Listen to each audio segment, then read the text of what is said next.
Hey everybody, I hope you're doing great. We need to talk about this eclipse, my friends. We have 10 energies that are involved in this. 10. So let's unpack it a little bit at a time. Please, if you can, hang out for the beginning part because I'm going to be putting a lot of things in context before I get to the specific signs. Okay, so let's unpack this. Okay, so I'm going to show you the chart of the eclipse, and I'm going to break it out into individual signs. But I want to just first speak to the general lay of the land, what it is, and why it is such a big deal. First of all, it's going to be twice, well, more than twice as long as the big eclipse that we had in 2017. Those of you who follow the eclipses, it's going to be over 4 minutes long, and that's a very long time for the moon to be blocking the sun. But let's just kind of break it out. It's a big deal because it is happening kind of in the middle of the day. It's 2:21 p.m. Eastern Standard Time. So you want to adjust the time according to wherever you are. I anticipate in the States there to be like mega traffic from like Maine to Texas, even though it seems like the path of it has been tweaked a little bit, but we don't always get it in this part of the world.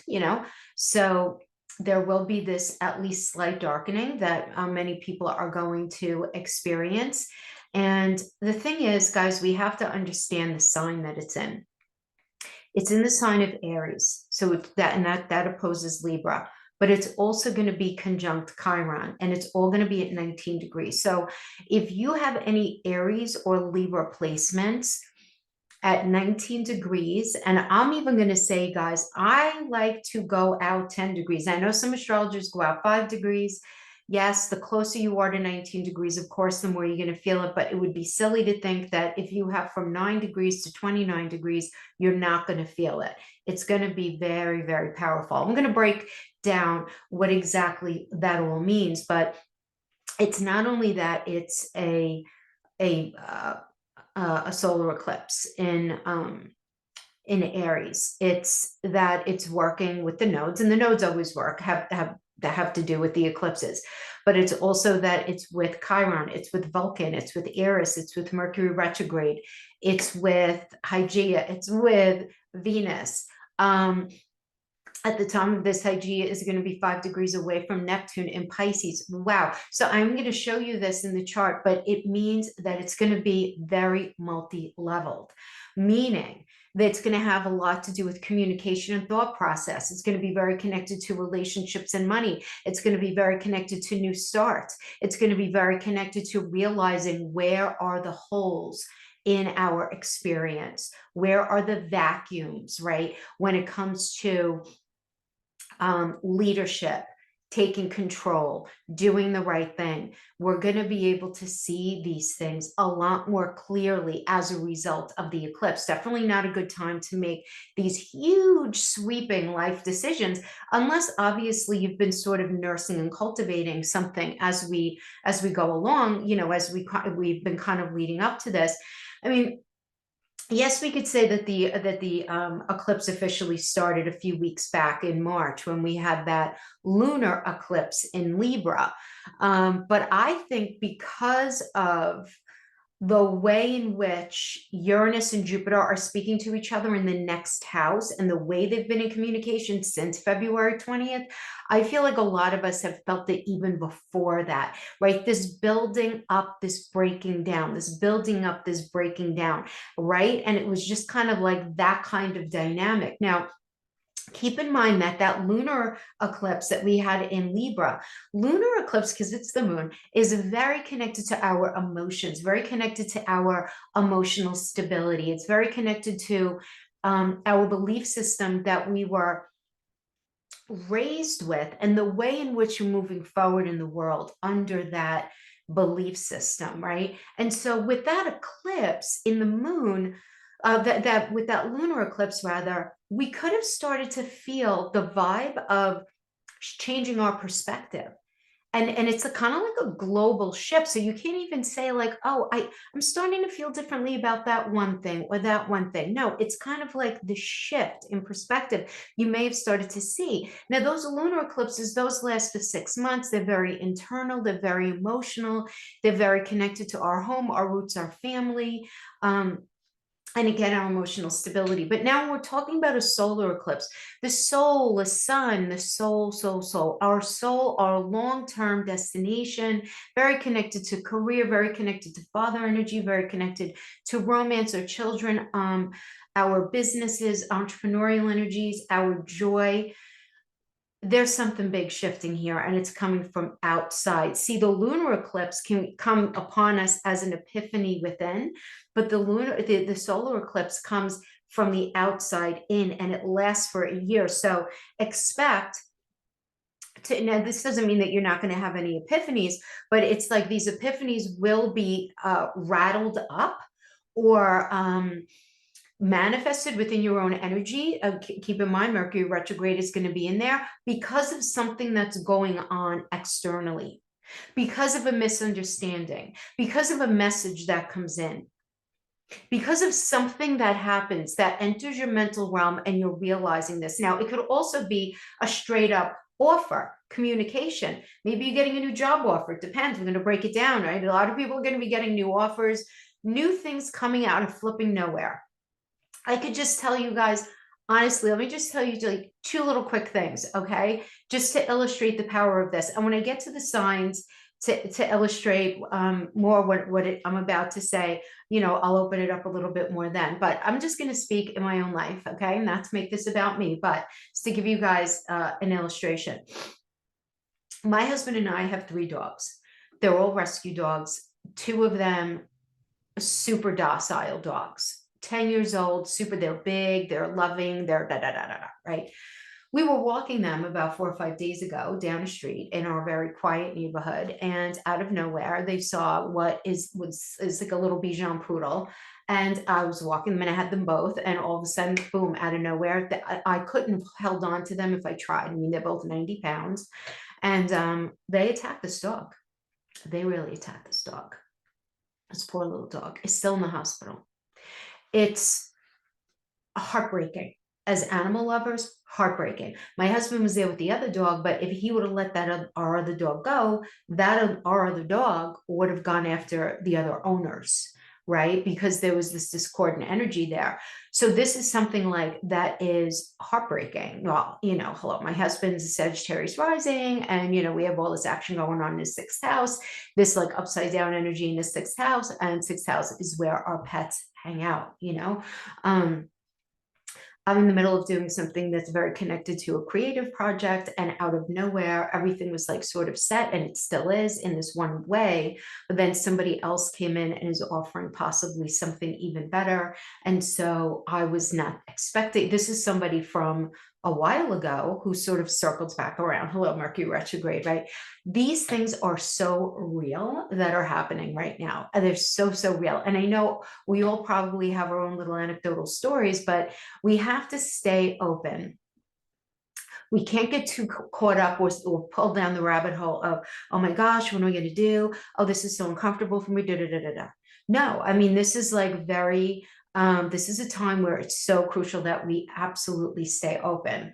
So let's talk a little more specifically about what this is. Again, it is happening at 2:21 Eastern Standard Time on April 8th. That is Monday afternoon. And that moon is going to be directly between the Earth and the Sun, right? It's going to be conjunction. And during that brief time, because, you know, within the realm of life, for a little over 4 minutes is not a terrible amount of time, but it is long if you stand in one place.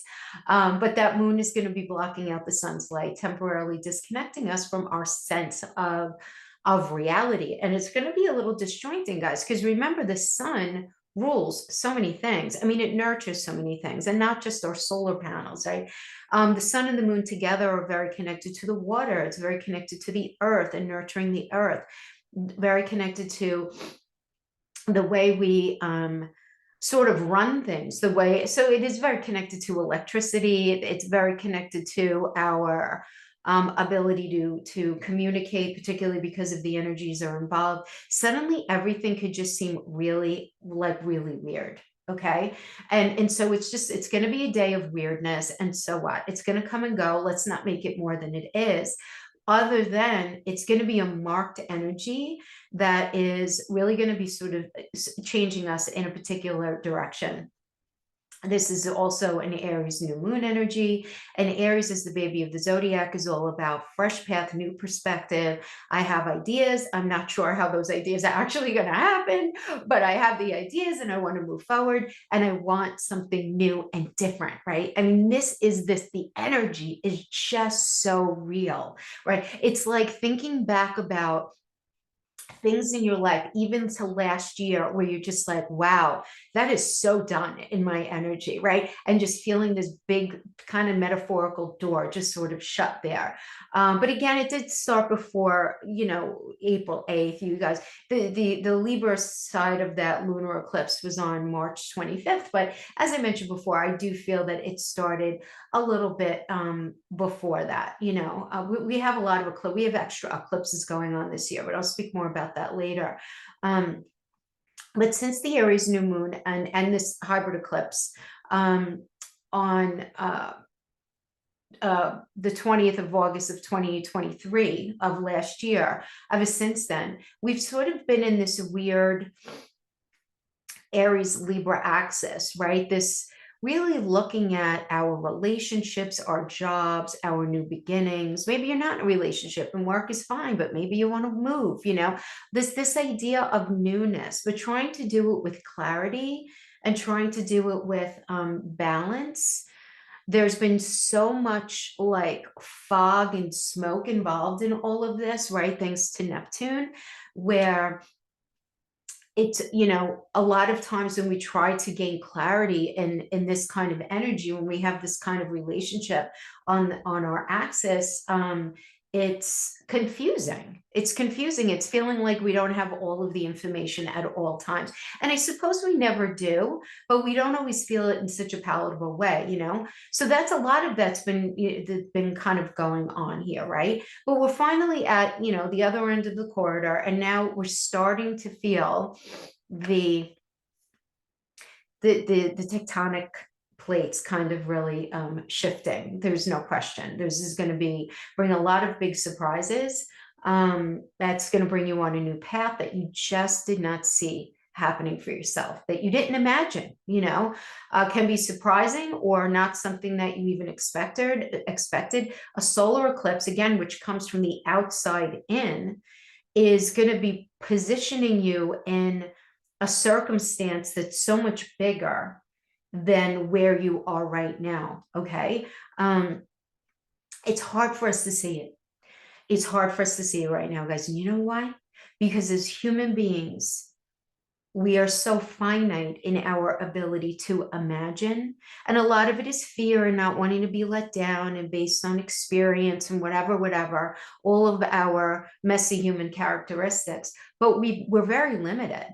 And this is not a limiting energy. So, oh man, stay open, stay open. And by the way, what I mean by stay open is the good, the bad, and the ugly. When something's going to happen, go with it. Don't try to fight it and say, well, hey, that's not fair. Oh, you can't. Okay, is this part of a change? Is this part? Because there is absolutely a larger narrative going on in your life, in my life, in all of our lives right now. And the more we stay stuck to an old way, the more we stay stuck to, no, it's got to be this way. That's where you're going to end up missing out. Because listen, these energies can happen and you could always choose to sit it out. You could rail against it and then deal with the fallout of that, or you could sort of engage with it and say, okay, it's time for me to really embrace and look at things a little differently. You don't want to limit your perspective because you don't want to miss out on opportunities. And we're all going to feel this kind of like weird, and we call it like a lights out effect when it comes to an eclipse, of course, but it's not. Don't feed into that, and understand that it's not only because of the eclipse, because there is so much else going on here. We have to talk about Chiron because it's Chiron. I'm just looking at the chart. Chiron, the moon, and the sun are all at 19 degrees. 4 degrees away from that is the north node. Venus is going to be at 4 degrees. Vulcan is going to be at 22 degrees, only a couple of degrees away. Vulcan is a big one because Vulcan is really about what needs to be ripped down to the studs. like complete kind of like destruction so that it can be rebuilt. You know, and it's also working with Aries, and Aries is very Aries is a very interesting energy because it's really where we could find ourselves very attracted to like all of the lost souls of the world. But when we have it dealing with an eclipse, we can feel lost for a bit. We can be moving forward very pragmatically, waking up every day, getting ready, doing our jobs, living life, but yet feel the sense of where am I going really? And it doesn't help that that's going to be conjunct Mercury retrograde. So that's what I mean. Like this is a big healing kind of energy, though, that's going to be healing because Chiron is there at the same degree, that 19 degree, and healing, and Chiron, you know, he's the wounded warrior, but he's also the wounded teacher. And what he wants to always do is teach us how to be more wise, more very accountable. And in Aries, Aries is very, Chiron in Aries is very connected to the wound of self. So where are we limiting ourselves? Where are we not feeling good enough about ourselves? Where are we keeping ourselves in situations that, quite frankly, aren't worthy of us? I hate to say it like that, but where we've outgrown them, if we're with people who are just not as emotionally developed, intellectually developed, and they're not willing to work with us, are we, you know, doing ourselves a disservice by allowing a certain, relationship or situation to perpetuate in our life, right? So all of these things are going to be coming up, right? It's going to be sitting right there, this Chiron is going to be just between, Saturn, and Uranus is also going to be, Saturn is going to be in that Pisces energy. Uranus is going to be in that Taurus energy. And it's just like, well, I'm going to show you with the chart, but all of these energies are just going to be so sandwiched between all of this. So it really is going to be a very profound energy. A major events are likely going to happen. I mean, you have to expect that when it happens, right, from a societal perspective, I'm going to break it out obviously into each rising sign, but when it happens, the ascendant is going to be in Leo. So those of you who are Leo risings, expect to feel this quite strong as well. Absolutely, as well as those of you who are Pisces rising. I think you guys are going to be feeling it second to the Aries Libra axis. But what's interesting is that when we look at the positioning, right, of where this is, the eclipse is actually happening in the ninth house, which rules like law, local legalities, local governances, politicians, lawyers, all that stuff. But the great conjunction, which is happening only a week later, well, technically it's on the 17th. I don't know, a lot of people are saying the 21st. It's actually starting on the 17th, and I could show you on the chart. But that's in the 10th house of government.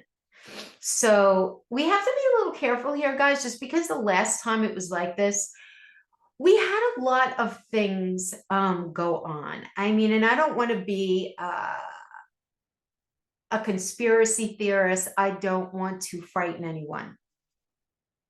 But from a historical perspective, could there be things going on having to do with the nuclear energy? I mean, there is the last time we had the Soviet Union did test for its first atomic bomb when the North Node was in Aries in 1949. Then that next year, Truman ordered the development of the hydrogen bomb. How about Chernobyl in 1986? It was the same idea here, same sort of energy.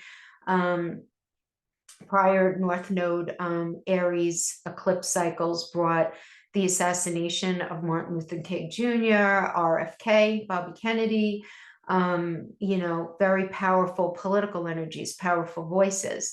Did this really happen? Yes, it did. I mean, this is the same kind of energy. So we just have to be mindful of that. Like, that's what we're talking about when it's like, it's powerful on a global scale, but it's not all going to be horrible, scary, Mary stuff. It's not, because I really do expect this to be so good for technology. Between Pluto being in Aquarius And this eclipse, plus the conjunction that's very connected to Uranus, which rules technology with Jupiter, there's going to be a lot of expansion having to do with new apps, new platforms, all of these things. It's really going to be a very exciting time as we roll out this year. When we look back, a lot of new ideas we're going to realize were born this year, but it's super important to get those intentions set. I'm not even going to say for the next 6 months, guys. I'm saying for the next year, get them set. I want you to go into a meditative state, no matter where you are. If you're not able to do it, write down your intentions around the solar eclipse. Again, 221, try to do it around there. Just get those intentions going.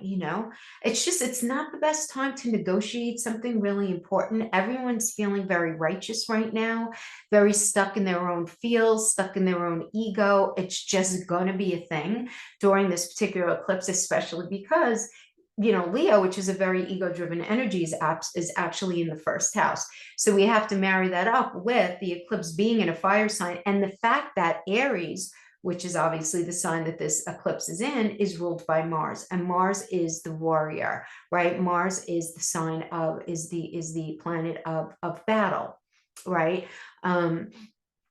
But we need Mars. We need Mars to get stuff done, right? Mars is the Tower card in tarot for a reason. So this is a really great energy to start your own business, blaze your own trail, make those decisions anyway, sharpen your own skill set, try new things, take a lot of initiatives wherever you can. Even though Mercury is retrograde, that's fine. But you can plan. Mercury retrograde is an excellent time to plan. Now, the eclipses arrive 4 to 6 times every year, and there are 4 eclipses this particular year. And so lots of unexpected change, lots of turning points in our life, all of these things we can expect.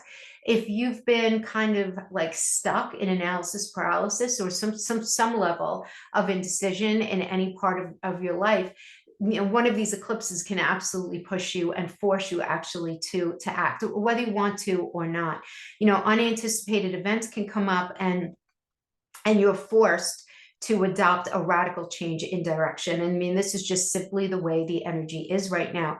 Now, since eclipses do reveal shadows, it's going to be a time of getting down to the nitty-gritty. Buried truths, secrets, all of these things are going to be coming out. We see a lot of stuff. I mean, just look on a global, just look out in society, those of us in the States, look what's going on with P. Diddy, all of that stuff that's coming out.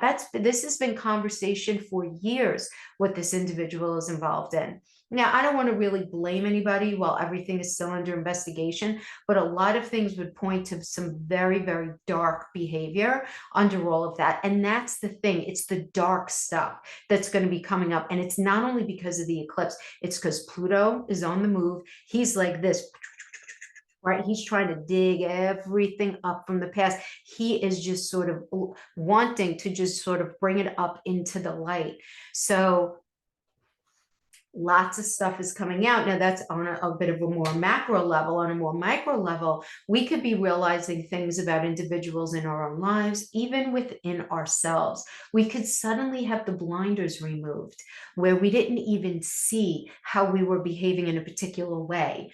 And that, in that way, that could be super helpful, I believe, right? So we're definitely going to be breaking down these energies, and I'm going to go one sign at a time. And as I go through the signs, though, what I'm going to be doing is I'm going to have the chart up for that energy so that I could show you the illustration. Okay, so we're going to start with our Aries friends. Okay, Aries. So hey, what is Leo doing in the first house? I wanted to just show you what this looks like as far as what it's going to be looking like at the time of the eclipse, right? So Leo will be in the first house, and all of your energy is going to be in the 9th house. But so that we could see a little better how you're actually going to be experiencing it, I'm bringing you into the first house. This is how we do it in astrology. Okay, so check it out. Check it out. My goodness, we have Mercury retrograde. We have Eris. We have Vulcan. We have Chiron. We have part of fortune. We have the sun. We have, and this is going to be like a little late, a little earlier that day. We have the North Node. obviously your ascendant, the moon of Venus, a Hygeia, and Hygeia, if you see, is only 5 degrees away from Neptune. So they are going to be in conversation. Now, this is interesting because Neptune rules disease and disease, as well as some confusion, as well as this very strong desire to be unconditionally loved, unconditionally giving. It's also, you know, where we can feel kind of victimized as well. And because it's working with Hygeia, we could be feeling that way at a certain point in our life. We could be feeling maybe some anxiety, some stress, but we do have Venus there to help us out. I have to tell you that there's a lot going on in your energy that I really like. This eclipse is going to be opposing, obviously, your 7th house of marriage, relationship, anyone or anything that you have some sort of contract with, literal or metaphorical. So it's not only a marriage partner, it's not only a business partner or a boss. It could also be a best friend. It could also be connected to people who you service in your business. Now, it's sitting opposite. And when we talk about an opposition, Aries, I don't want you to think that it's a negative thing. It's simply like sitting across the table from someone and you're having a conversation. Okay, this is what's going on. How are we going to work at this together? And the South Node is very connected to the need to excrete and let something go. And it is working with Black Moon Lilith in the 7th house of other people. So quite frankly, you may be dealing with somebody that you believe they're not being completely transparent. They may not be very fair with you. These are some energies that may come up for you. You're just not sure. You're thinking other things might be going on. Something smells a little funny. And this eclipse is going to be bringing this out. So if that is the fact, that is the case, that somebody's not being completely transparent and honest with you about how it is that they feel, what it is that they're looking for from you, that this is certainly going to be a time where it will come out. Okay. Now, but I do want to say that a lot of this energy that's going on, it's deeply going to be impacting the way in which you think and process about your path, because the 1st house is your path. And it's all about you right now. So it's besides that moon energy, look at everything that is connected here. Again, we have this 19 degrees, Aries. We have the part of fortune, right? Earlier in the day for you is going to be transiting in there. The sun. We have all of these energies within 10 degrees, the moon. You're going to be looking at where are the holes? Where do I need to make changes? Communication needs to be different. The pragmatic elements of how to move forward on my path need to change. I actually think that this is going to be an extremely powerful year for you, particularly because 2 houses away from you, that Pluto is in Aquarius, at least until September 1st. Then he's going to dip back into the 10th house just for until the middle of November. And then he's going to come back for the next 20 years until 2044. So these are some things, though, that you're going to have to really think about. But I want you to be very mindful of little boogers like these asteroids, right? You want to watch for Eris. Eris is a very kind of, it's an energy. She's the goddess of strife and discord. There could be jealousy, rivalrous energy, this kind of stuff, right? In the shadow manifestation.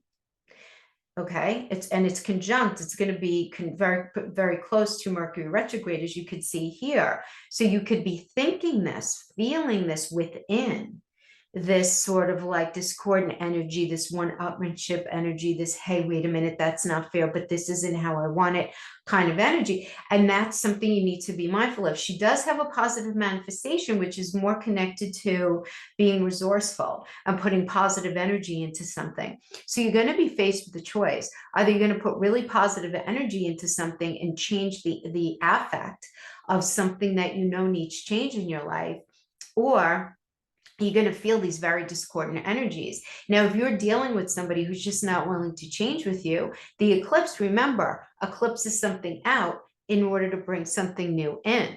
But regardless, what I do see is you moving forward in a way that is so much more it's going to resonate with you more profoundly as far as where it is that you are meant to be going, right?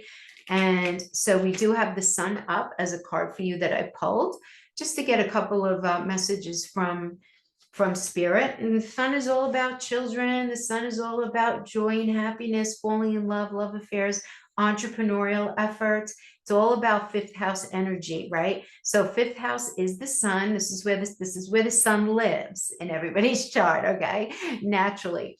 So I love it. I love it. I love it because not only is it trining that first house, but it's also going to be very connected to your joy and new experiences. So whatever it is, if you're looking to have a child, if you're looking to start a business, if you're looking to fall in love with someone, meet somebody new and fall in love, create something new, take a chance. This is a really good year to take a chance on something creative. This is a great energy to take a chance on something that maybe you normally wouldn't, and it's going to go so much better than you anticipated. So I really like these energies for you guys. I wish you all the best. You know, don't be scared by, you got a lot of fourth house energy going on. You do have Hades, you have Astray, you have Kronos. So things can feel a little like slow on the home front, a little suffering on the home front, a little discordant energy on the home front, feeling like things do need to go in a different direction, right? Really, because these asteroids are very powerful, and Kronos is very slow, and it's very like we're just doing the same thing over and over again, and feeling like this suffering and strife. Even when you're sitting next to somebody at home, there's got to be this like new beginning, and there's energy available for you to recommit to somebody. Now, if it's not going to be to an actual person, it could certainly be to yourself, because in the sign of Cancer, it's very connected to your own emotional well-being, your own ability to feel very secure and solid in your emotional space, and feeling solid and secure in what you know to be your home and your life. You know what I mean? So that is what I have for you guys. I hope this was helpful in some way. It does seem to me that the more you stay open, the more positive this manifestation is going to be. That Saturn and Neptune with Mars in that 12th house energy, I actually think it's going to be pretty grounding. I've said this many times. I actually do like Saturn in the same house with Neptune. But don't be surprised if there's not total clarity. If you're dealing with a little bit of anxiety and or a little bit of depression, that's just par for the course. Now, that second house energy where we see Jupiter is conjuncting Uranus on the 17th, actually, let me just show you guys that. Let me see if I could. Let me bring this to the 17th. Yeah, just so I could show you, because Jupiter and Uranus, well, by a little later on in the day on the 17th, you are going to see there's going to be a conjunction, a 21-degree conjunction. So for you, I mean, this is all about expansion for the future. Jupiter is about expansion. Uranus is about the future. It's very, very connected to is interesting because it's going to be very, there may be some fear around money. There may be some fear around money, right? And I'm saying this because Sedna is very connected to this idea of like feeling powerless and even feeling like a little betrayed. And when it's in the second house of Taurus, you could feel like your body's betraying you, first of all, but you could also feel very betrayed by somebody when it comes to money, when it comes to possessions, when it comes to how it is that they've been showing up. But this conjunction is going to sort of blow the roof off of that. It's not going to be allowed to stay. Again, we've had Jupiter and Uranus conjunct. Back in 2020 they were, but they have not been conjunct in Taurus with the chart looking like this. There was some semblance of it in like 1948, but not like this. This is different, right? So the second house is opposing the eighth house. This is a very me versus we energy. This is a money axis energy. This is a sharing energy. So don't be surprised, right, with this great conjunction, if there's not a push towards something new and different when it comes to how you're rolling out your future with a significant other, or even a business partner, or even some sort of situation that you're involved in connected to money, particularly money that is coming to you from other people. Okay. Okay, guys, so that is what I have for you. I hope this was helpful in some way. And again, the more open that you could say, the better it is going to be for you. Okay, let me pause this and I'll see you guys on the other side. Okay, Taurus, I hope you guys are doing great. So I put you now in the first house. So it's not the exact time of the eclipse. The exact time of the eclipse is going to be 2/21. At that point, that would put Leo in the first house, not to confuse you, but I want to speak as specifically as I can to where your Aries energy is, what's going on, obviously, in your Taurus energy as well, and a little bit of what's going on in that Cancer energy. Look at how heavy this side of the chart is, right? So just if you don't know astrology, I'm going to try to stay simple and just listen for the messages, right? So you have this eclipse happening on the 8th in your 12th house. And the 12th house is very connected to behind the scenes. It's the house of the hidden. It's the house of endings. It's very connected on another level to disease and disease that we can't really see. It's very connected to self-sabotaging behaviors. It's also very connected to where we can be our most loving and our most giving of ourselves to people, to situations. There's a reason that it's called the house of the nurse. Also, this is where drug rehabs live, addiction lives. But any sort of rehabilitative situation that we might be involved in is also very connected to the 12th house energy. But obviously, it's not only working with the 12th house, it's also working with the 6th house, right? And it's sitting across the table from the Libra energy. It's not so much of their intention. I want you to think about Aries and Libra sitting across each other at a table. And the South Node in Libra is saying, okay, where are things unfair? Where are there holes in a situation when it comes to my health, when it comes to this work situation, when it comes to my daily responsibilities, when it comes to a circumstance that's going on with one of my pets? Okay, those are all 6th house energies. And again, when I say health, it could be mental, physical, and emotional. Now, this eclipse, it's because it's a solar eclipse, it'll be lasting through really projecting out for the next year.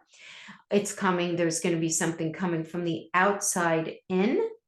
This is going to be a lot of processing on an internal level, again, because the 12th house is the house of the hidden. It's the house of the subconscious.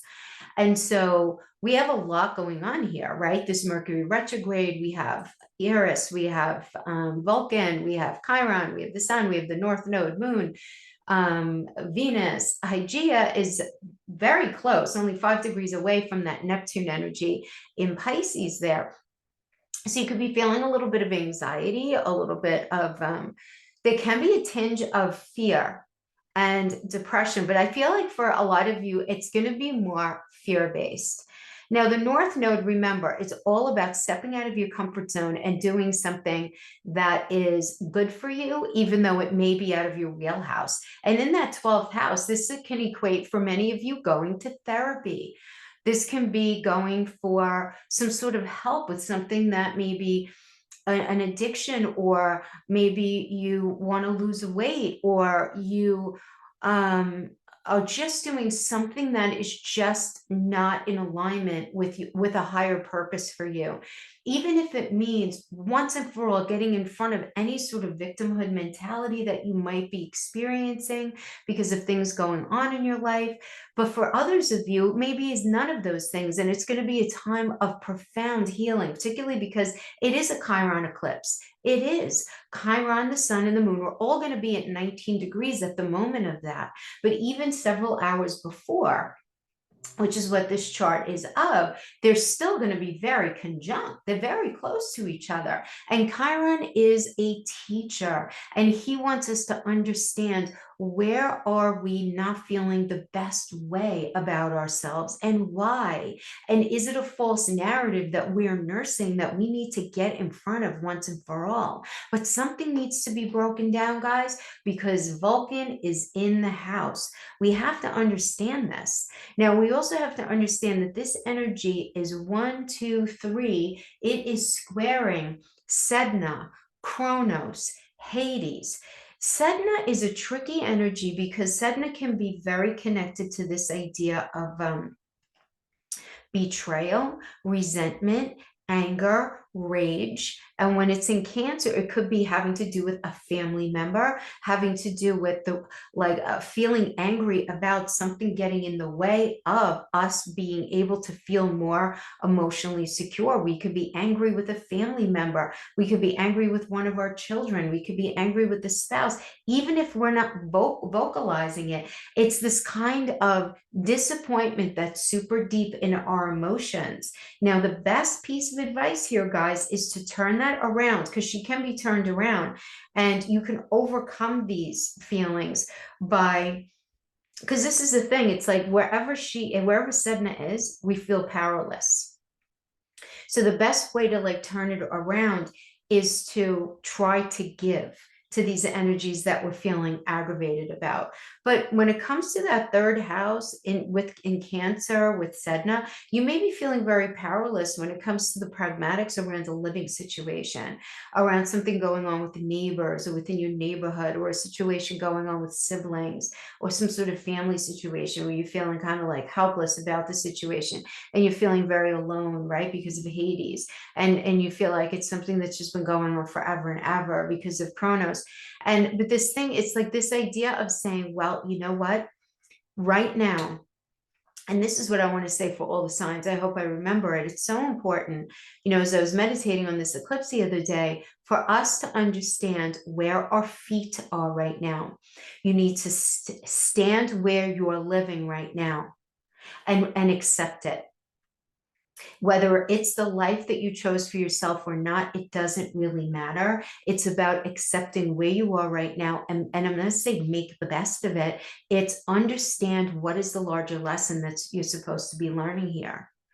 Because these trials and tribulations, that's part of living. It's part of life. It doesn't mean that spirit is evil or that God is bad or anything is unfair. It's just part of our process, part of what we're here to learn. And I know a lot of us do not like that reality, but that is the reality of life, right? That suffering and strife is part of it, that discomfort is part of it, the same way as joy and love and experiencing wonderful energies is. It's this, so that's, and I'm not saying this all to be negative, but in that third house, having this sort of grouping here, there can be these challenges, but what you need to do is understand that with Uranus and Jupiter conjuncting in your first house, only a week later, really a little week and a half later, this is a call for a new path and a new perspective, and for you to let go of whatever the hell it is that you've been trying to hold on to, or whatever you've been trying to fit a circle in a square and all that stuff,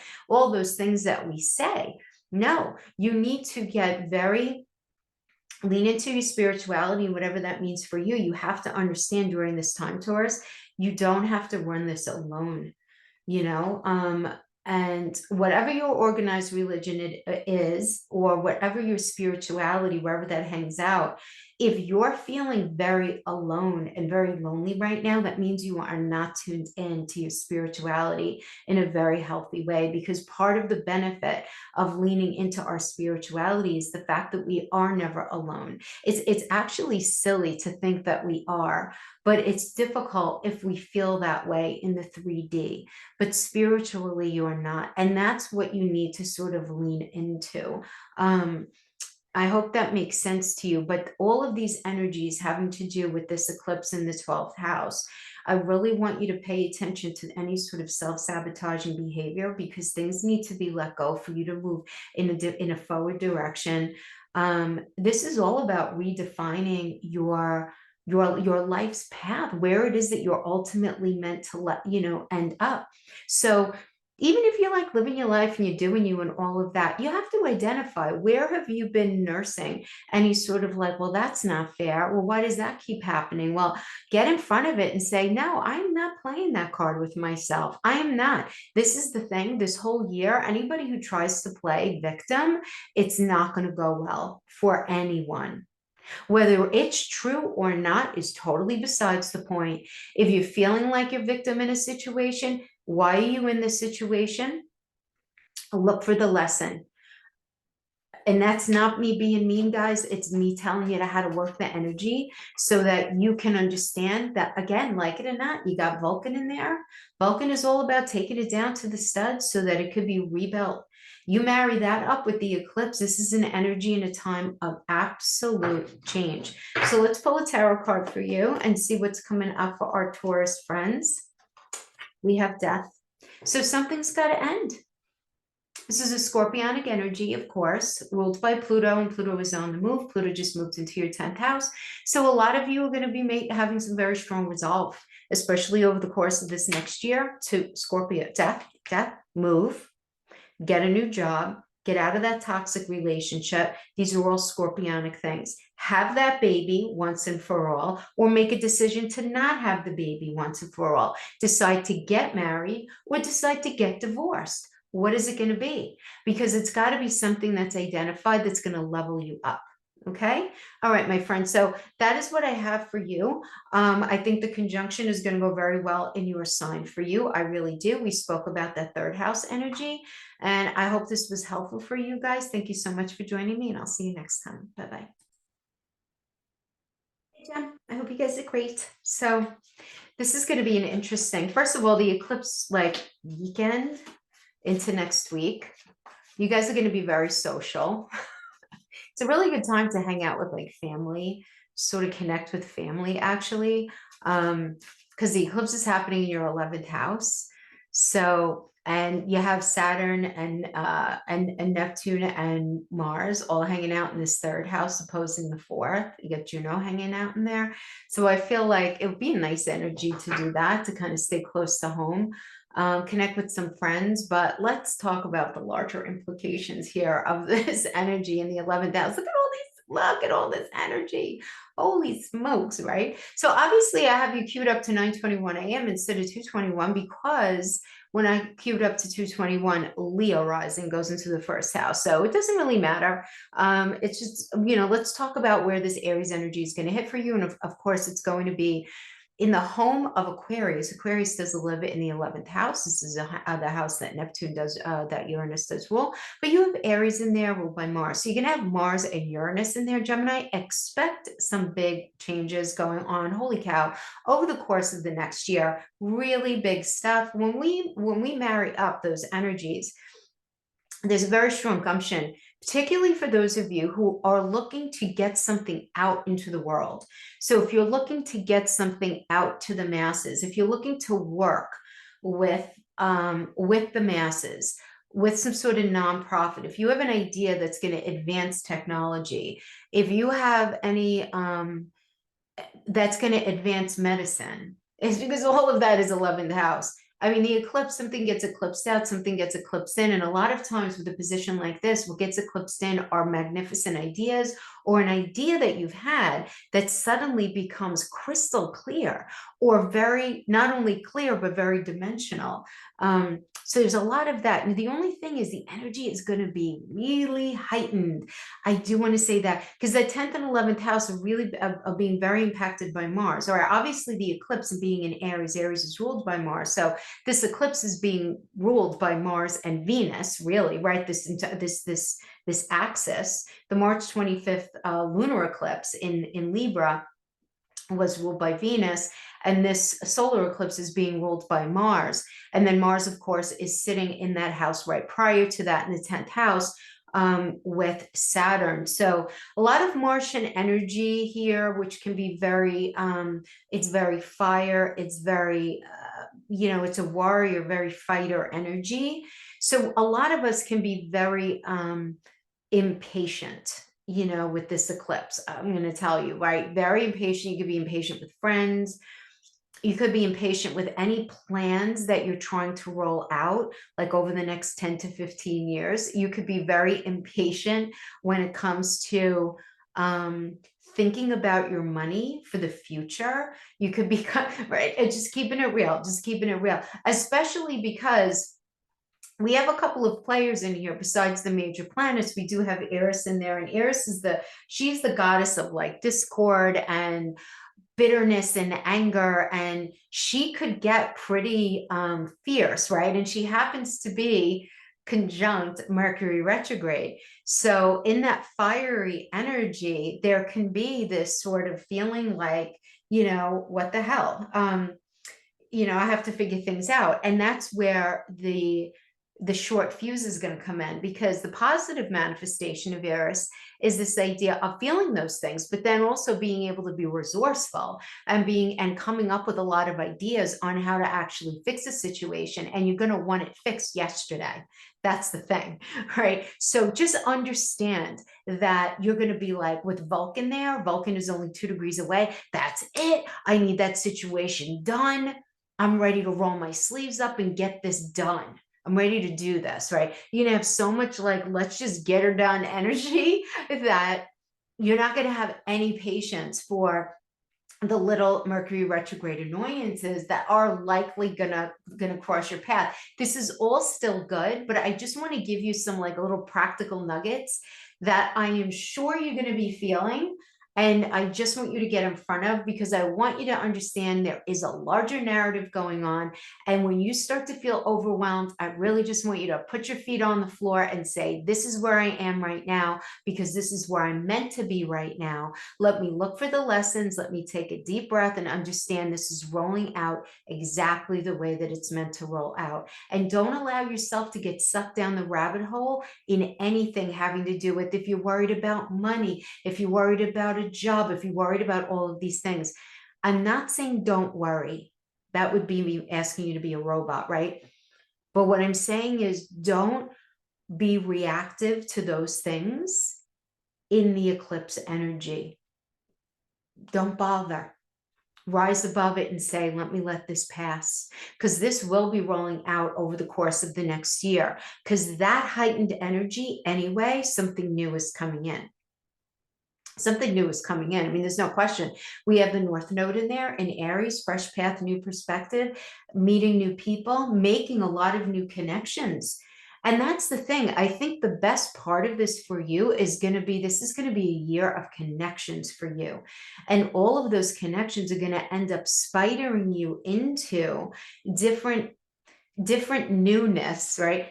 New friend groups, new career opportunities, new things that it's literally like you're walking through this portal.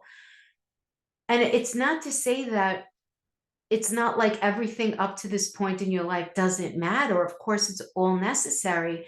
But what's happened in your past is so just not gonna really matter, unless it's the stuff that you want to matter. Do you know what I mean? The worst thing you could do, though, is hold on to anything that's past its expiration date. All this energy, you kidding? All of this energy in Aries, it's like, let it go. It's time for something new, something that is empowering as well. So really, for you guys, you have to really look at those relationships with your older siblings, those old friendships. Look at the connection to, your stepchildren, your grandchildren, your daughter-in-laws, your son-in-laws. Are they healthy? And if they're not, how could you make them better? How can you actively make those relationships better if you have the power to do that? And if you don't, can you put those individuals, if they're not on the same page as you, in a healthy space?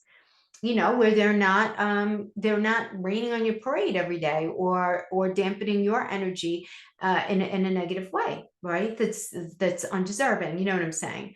But I love this energy. If you have anything that you want to go for, that you want to get out to the world, oh man, go do it. Now, we do have to talk about the fact that we have all of these crazy little energies here in the second house. So, Jen, right now, you might be feeling like things are not very fair. You may be feeling very controlled by money.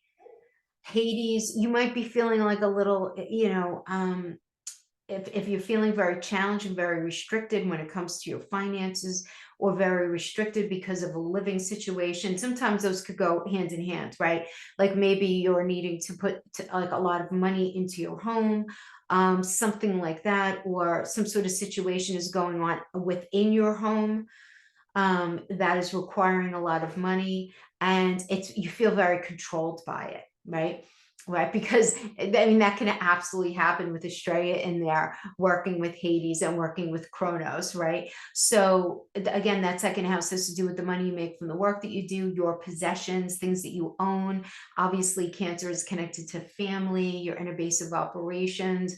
So you may be feeling right now like, oh yeah, I want to do all of these changes. I want to do, yeah, it's great. Oh, but I feel like I don't have the money. I feel very stuck. I feel very controlled by, what's going on here. Or I'm just not able to actually, go out and do and whatever.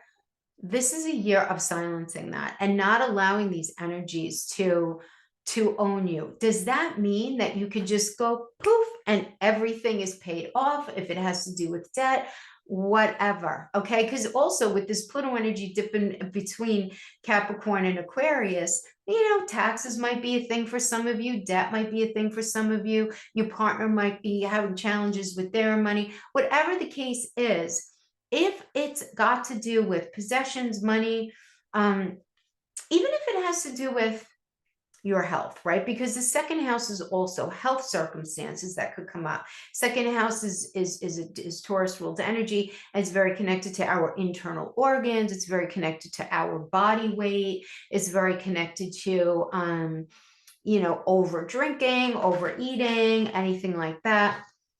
So, I'm feeling kind of like controlled by that, right? You might be feeling very controlled by alcohol, by food, by money problems, whatever it is. So yeah, so this eclipse comes along, right? And I'm going to tell you though, it's going to be working with this Taurus, Uranus and Jupiter conjunction, which is happening a week and a half later. It's definitely going to be activating all of this energy is working together. I mean, look at this. It's like Uranus and Saturn are having a sandwich of this eclipse between your 10th house and your 12th house, right?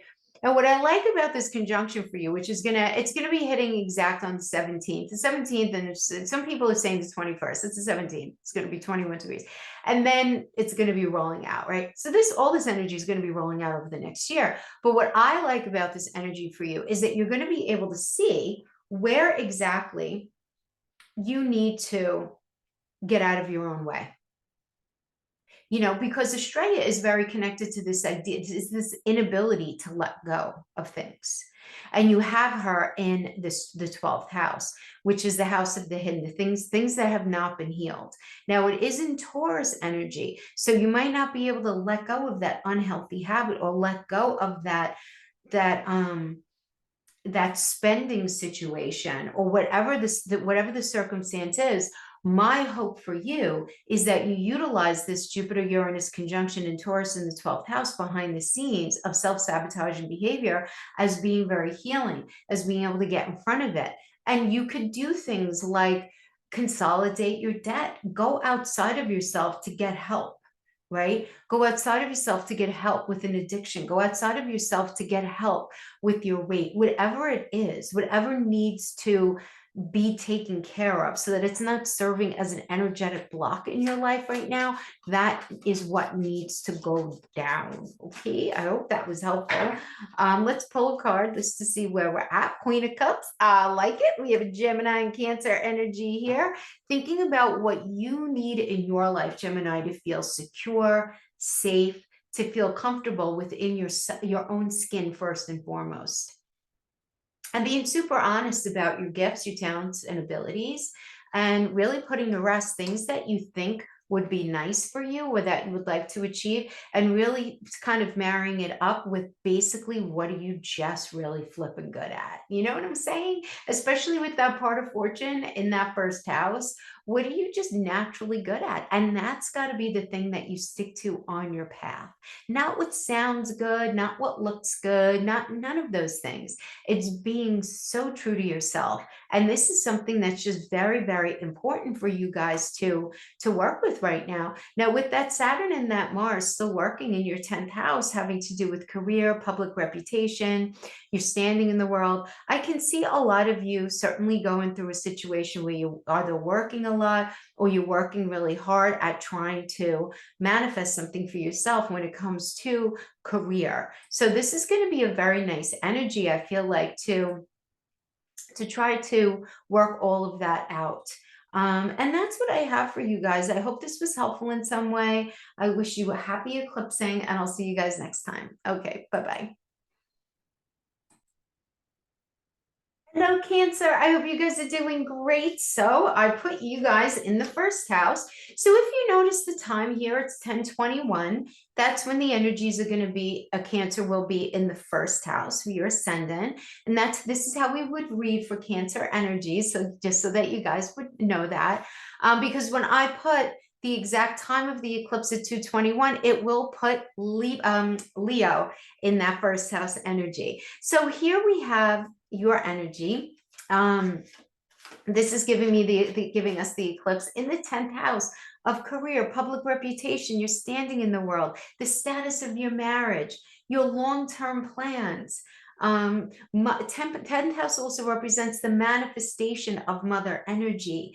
So something gets eclipsed out, something gets eclipsed in. It is working with Libra, which is in your 4th house. So these are cardinal houses, guys. And when we have events such as eclipses on a cardinal axis like this, it does mean practical and pragmatic change. So things are going to be different. This is not just going to be like a metaphorical eclipse for you, kind of like how it's going to be for some signs more than anything. But anything in houses 1, 4, 7, and 10, something's happening. So as you can see in that 10th house, we have so much energy. We have Hygeia, we have Venus, we have the North Node, the Moon, the Sun, Chiron, Vulcan, Aries, Mercury. And Mercury is, Mercury is retrograde. Coming onto this side, Hygeia is only 5 degrees away from Neptune in the 9th house. So some of you may be feeling, Hygeia is very connected to our health, mental, physical, and emotional. How are we engaging with it? Are we taking good care of ourselves? Are we not? Are we dealing with some anxiety, a little bit of depression when it comes to career, when it comes to the status of a marriage, when it comes to kind of like this next level? If you're feeling that, it's the energy, totally understandable.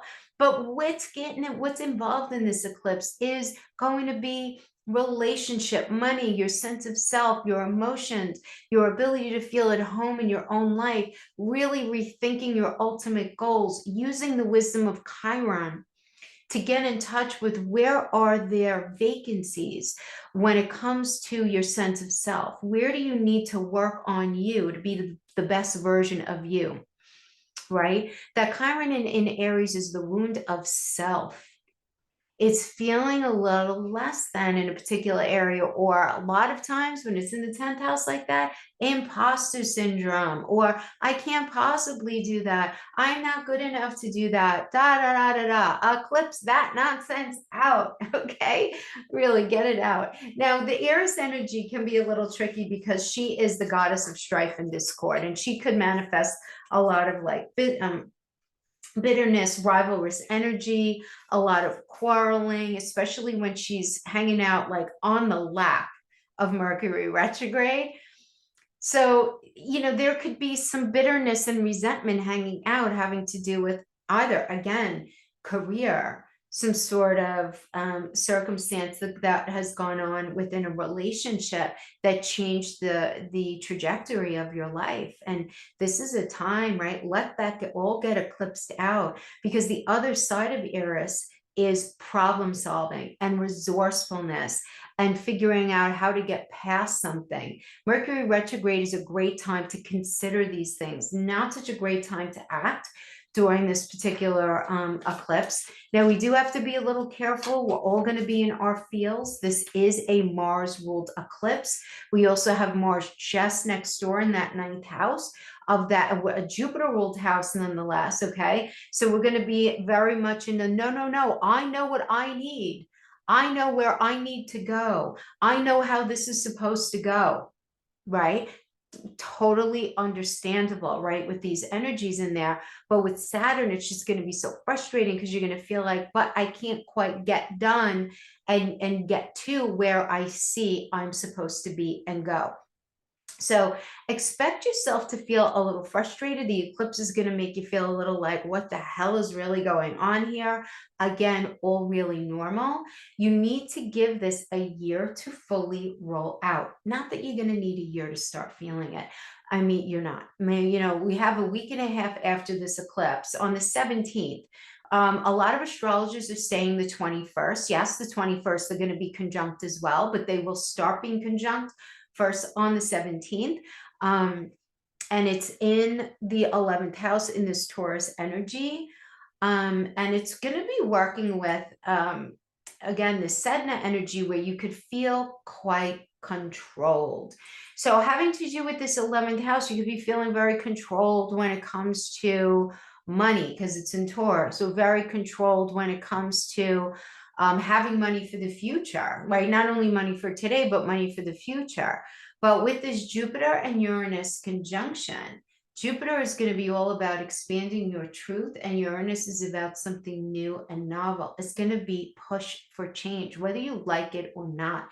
It's time to make that change. It really is. Now, these energies are going to be sextiling the Saturn and Neptune energies in the 9th house, which has to do with advancing yourself, maybe going back to school, maybe launching a project, launching something because it's connected to publishing, marketing, advertising, launching, getting something out there. It's very connected to foreign land, foreign travel, foreign people. Again, higher education, the law, legalities, local governance, politics, belief systems, all of that.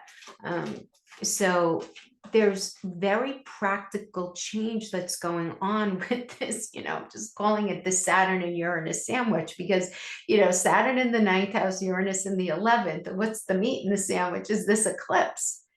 So Saturn is very focused on, responsibility and do things slow and do things right. And Uranus is like, boom, we have to create something new for our future, right? So something is definitely getting eclipsed out and eclipsed in. For some of you, it's going to be a new career getting eclipsed in, particularly if you've been unemployed.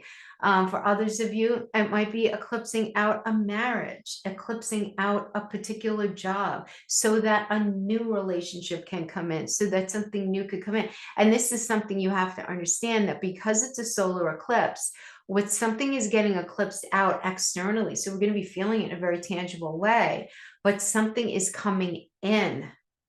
So it's not like something's getting eclipsed out. We're going to be dangling, with our feet, hanging out to dry somewhere. Does that make sense? So something is getting eclipsed out to get eclipsed in. Now, the only thing I want to mention, the only other thing I want to mention, well, not only thing, what am I talking about? It's sitting across the wheel again from the South Node as well as Black Moon Lilith in Libra in the 4th house. So it's not so much that there's a tension here. It's during this eclipse, it's sitting across the table from the 4th house. So many of you are going to be looking at where it is that you live, your living conditions, your living arrangements, what's going on within your home, what's going on with maybe mother energy, what's going on with maybe the energy of your first family, looking at these things. And recognizing where does something need to change, and or embracing what is clearly going into a period of change for you guys, particularly like within the home front or having to do with your family. For a lot of you, depending on your age and stage that you're at, if you're on the younger side and your mother is still with you, she may be going into a new part of her life as well, and you're sort of there experiencing it with her. That could be another dimension to the eclipse for you. Now, going into your first house, we do have, obviously, your ascendant is there. We have Vesta is there, we have Hades, we have Astrea, and we have Kronos. So, when we're talking about Astrea is very connected to where we have this inability to let go. And Kronos is like this very sort of, he rules age and time. And Hades is about this suffering and struggling and strife. So a lot of you, because the first house is very connected to the path that you're on, you may be having a very hard time letting go of something connected to the home. So for example, you may have on one level a strong desire to maybe move out if you're still living at home or if you're living in a particular place, but it's like you can't bring yourself to let go of it. The idea of letting go of it, it's like you want the new and novel, but you can't seem to let go of where you are right now. And it could be because of a family circumstance going on, or it could just straight up be comfort, and at least what's going on there, right? So that's just going to sort of be like a message that you're going to be dealing with all year, right? But when we have this eclipse in the 10th house, guys, some of you might be getting a job offer that's going to mandate that you move. Some of you may be getting a job offer that ends up impacting the dynamic of where it is that you live, because remember that South Node is in Libra, it is in the 4th house. So there could be some, ending of a marriage, a relationship, something like that. It could be needing to make a move because of work over the course of the next year. It's all good though. And, you don't want to stay in something just because you're afraid of the new, because you're afraid of the change. I can't be more emphatic about how important it is that we realize that the change is going to ultimately be a good thing for us, and not to allow any sort of change to get in our way. So interesting, we have the 5 of Wands reverse. I love this for you because the 5 of Wands in the upright is very argumentative, is very everybody being at odds with themselves and all of that. But the 5 of Wands is conversation about energy that you feel conflicted about and coming to terms with it and realizing these things about yourself and about the other people in your life as well. There may be a reason why you're feeling an energy of confliction about some sort of move, or about a situation that's going to require you to let go of something, right? But we like the 5 of Wands when it's in reverse. Again, far less so when it's in the upright, right? But it's a good energy nonetheless, because they see a lot of the ability to resolve things. Okay, so I hope this was helpful for you. Thank you so much for hanging with me, guys. Take care. Yeah, check it out. So this is your chart, and this is your chart. So when we have the exact eclipse at 221, all the other signs I've been having to put in the first house. I don't have to put you in the first house because you're in the first house already when this eclipse happens. So you have to understand that this eclipse is going to have a lot of power over the path that you are walking, my friends. I mean, that's what that first house is. It's all about the path you are walking very pragmatically in your life to get to where it is you want to go. So yeah, I mean, it's 9th house. 9th house is very connected to so many things. It's connected to, let's unpack it, higher education, higher mindedness, law, legalities, local governance, politics, lawyers, religion, organized or otherwise, importing and exporting, foreign land, foreign travel, foreigners in general, people who are foreign from you, trying to get anything out there as well, anything out there to the world, right? Now, Aries is all about new and novel. This is a Mars-ruled eclipse. So there's going to be a lot of intention, desire, and there's going to be a lot of desire for change, for new. Besides it being a Mars-ruled eclipse, and Mars is the tower, and tower for a reason, right? Which is about like necessary surrender because something is not working out. It's also in there with Vulcan. And so Vulcan is very connected to this idea of breaking something down to the studs. It's like about absolute destruction. Now, because it's only a few degrees away from Chiron, it's to heal something within you. Even if you don't even read, you're like, I'm not hurt, I'm fine. Like, what do you mean? Right? In this 9th house, like, what do you mean? No, there is a part of you that there's got to be some sort of addressing when it comes to particularly your belief system, to your faith, to what it is that you need to do pragmatically. in order to move yourself forward in life. Because remember, this eclipse is happening in a Jupiter-ruled house. The natural landlord of the ninth house is Sagittarius, which is also fire. A lot of fire, a lot of heat going on here. And it's a Jupiter-ruled energy. So Jupiter expands. Jupiter is a great benefic, right? But Jupiter is expanding this for you. So man, oh man, are you guys going to have a lot to really kind of, I would just say, think about, talk about, communicate, because this is a time of change for you. It is working with your third house as well, it's opposing it. And I don't want you to be scared of that, right? Because when we say opposition, it almost sounds like there's an argument going on. And that's actually not what it is. I want you to think about Aries sitting at a table and Libra sitting across the table, right? With the South Node, and be like, okay, third house. We need to talk about third house, what it is that we need to let go of, South Node, when it comes to this relationship, this business situation, whatever the experience is, especially whatever seems unfair, whatever seems to lack transparency. We have to sit down and communicate this. Right? Because you are not about jumping into something without having that conversation, because there's stuff floating around within a certain dynamic where there are just too many flipping question marks, where it's like you have the conversation and things are exchanged and promised and discussed, but then they're not either followed through, or there's a lack of sincerity about it. Whatever the case is, you're seeing straight through it. You're seeing straight through it. You're not having it. You're not having it, because Saturn is in Pisces in the 8th house, and it's like, no, I am not going to be taken for a ride. I'm not doing that. I'm going to let something go before that happens, because you have this little trio hanging in your 8th house. You got Mars, Saturn, and Neptune. I mean, come on now. Neptune is very foggy. He's very connected to being very self-sabotaging. There could be a lot of confusion, but Saturn does, in the middle of all of this, really does allow for there to be some clarity, for lack of a better term. But working with Mars is just like, look, we need fresh path, new perspective. I want to be in this, but if it's not going to be new and different, it can't stay what it is right now. Not when it comes to money, sex, our intimacy, the way we connect. Nope. If it's with a business situation, nope, something's got to give, right? Something for some of you, something's got to give when it comes to finances, because the 8th house is also very connected to taxes and debt and other people's money.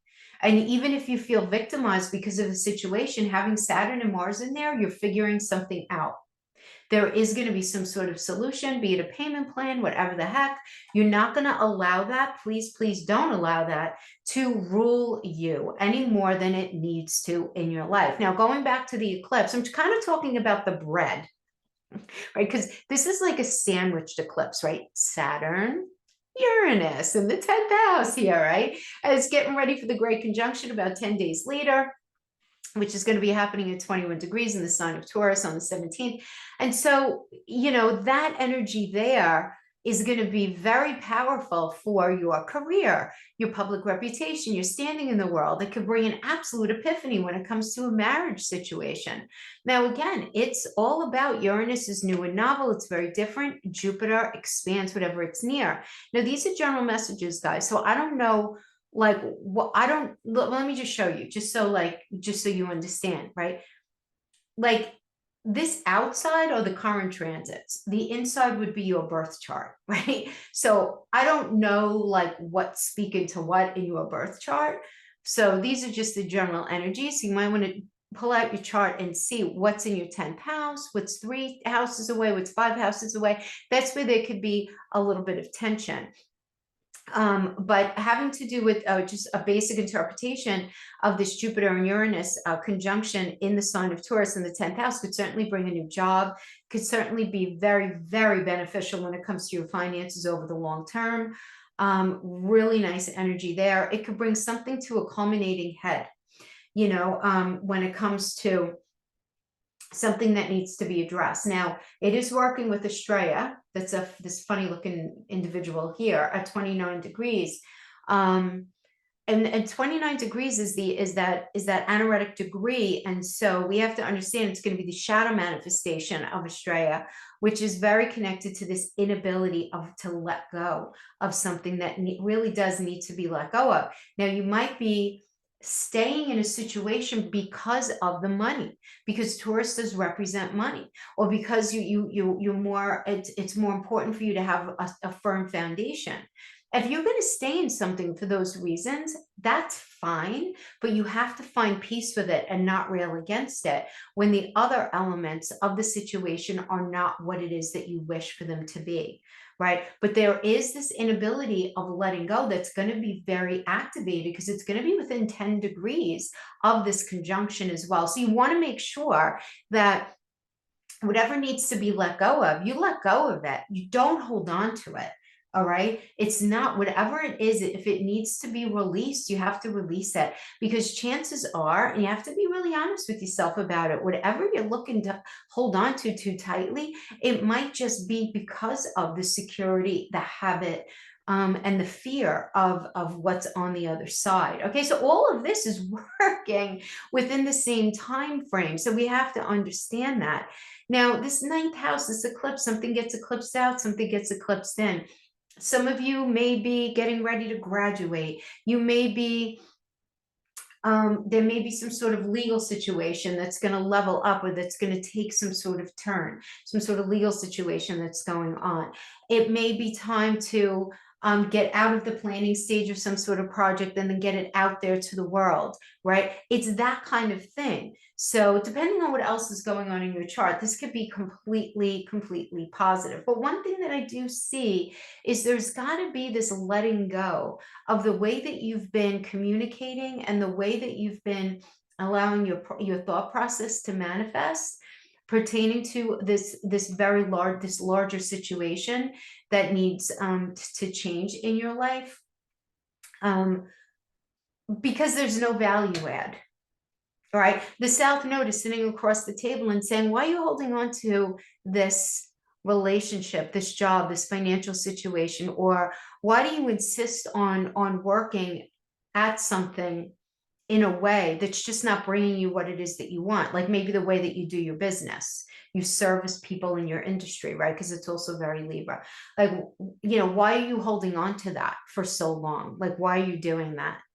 Like, because that's something that's really going to need to be looked at and released, right? But it's about, you know, again, eclipse out, eclipse in, something new, and it's coming in from outside. So stay very open to it. That beautiful energy is going to be coming in about 10 days later in that 10th house of long-term goals, career, public reputation. You're standing in the world. Great. The only last thing I want to mention here are these Cancer energies here in the 12th house. You have Hades. We have a couple. We have Kronos. We have Vesta. So we have to be a little careful here, right? This inability of letting go is very real. We are dealing with. There could even be some feelings of betrayal that are mixed in with this, with these energies here. Between Sedna and Estrella here, we could be feeling kind of bitter, not wanting to let go. There could be this kind of like anger feeling, but it's like very behind the scenes, right? When it comes to a home situation. So you may find that you're harboring your true feelings about a situation. You're not bringing yourself to actually be completely transparent in your communication. And Leo, I do have to tell you that with that South Node in Libra and the third, not a good way to go. If you're trying to avoid some sort of conflict, some sort of confrontation with a significant other or a business partner, or just, you know, facing the reality of a debt situation, whatever it is, holding back is not the way to go, right? This is like very metaphorical energies here. So by you holding back, you're only going to be shooting yourself in the foot. So it is a time for honesty and transparency, 100%. You should be expecting that from other people. Because it's going to ultimately end up being a value add to your life, right? I promise you that, okay? It's not going to be as burdensome as you might think, right? So let's just pull a card for you guys. What do we have? We have the Seven of Pentacles. Seven of Pentacles asks for you to be patient. Patient, patient. Your future self is going to thank you. Don't do anything flippant, anything crazy during the eclipse. Please give it 6-month rollout. Get your act together wherever you need to make the change. Do your homework. Do all of that good stuff. But understand that there is something coming from outside of your experience that's meant to grow your life. And it's absolutely going to be happening. And it's going to roll out over the course of the next year. And it's going to be fabulous for you. Okay, my friends. So I hope that was helpful. I will see you guys next time. Bye-bye. Virgo, hope you guys are doing great. Okay, so let's talk about this eclipse now. Obviously, I have it queued up to 3:21, an hour after the eclipse, because when I set it to the eclipse, it brings the chart, the current chart, to have a Leo rising, and I want you to be in that first house. So as you can see, all these crazy energies are going to be in your 8th house of the endings and beginnings of debt, taxes, other people's money, mortgages, the stock market, sex, life, death. The 8th house is a lot of stuff, right? It's a lot of stuff. It's definitely being lit up for you guys. So let's unpack this. Okay.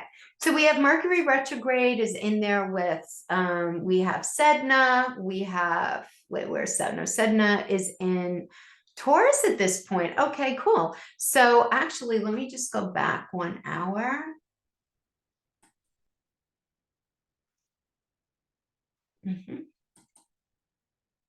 Okay. All right. So we have Aries in here. So we have Mercury retrograde, Aries, Vulcan, the moon, the sun, Chiron, the north node, Venus, Hygeia at 3 degrees, which is 5 degrees away from Neptune. Even though Neptune is in Pisces, look at how they're kind of kissing up to each other. So there can be a little bit of sadness that you are experiencing when it comes to the area of either your marriage and or a circumstance that's going on with a boss or some sort of work situation. It could also be some sort of discordant energy between you and a doctor, or you might be getting some news from a doctor pertaining to your health, right? This could certainly be it because our doctors are found in the 7th house, among other things. But let's talk about the 8th house. So first of all, if we just do a little quick snapshot here, it really is kind of like a Saturn and Uranus sandwich, right? With the eclipse right in the middle. So much energy is going on. This eclipse is ruled by Mars. There's a lot of fire that's going on here. Now it's fire, but it's in a house of water. So there's going to be a lot of steam. And what does steam bring? Confusion. There could be confusion about money, about debt, about taxes, about other people's money, about moving, and how am I going to make it all happen? I'm just not sure, right? A lot of you can be in that space. There could be some confusion about how you feel about a relationship, how you feel about where things are and where it is that you want to go. If you're feeling like that, guys, that's okay. It's normal. This is just par for the course right now. So please don't feed into it too much. I know you guys are exhausted from waiting for things to change. So this is the thing. I do like that the great conjunction is happening in your 9th house. 9th house has to do with higher education, higher mindedness, other people's money, the law, legalities, local governance, importing and exporting, all of those things that the 9th house energy rules. This is going to be coming in about a week and a half after the eclipse on the 17th. They are going to be conjunct, and it is working with Sedna. So Sedna is a very interesting energy because it's got this idea having to do with like the very turbulent energy. You know, she is the goddess of like turbulence and discord and like bitterness, right? There can be like a bitterness about her. And when in Taurus, it's like having to do with money, having to do with your possessions.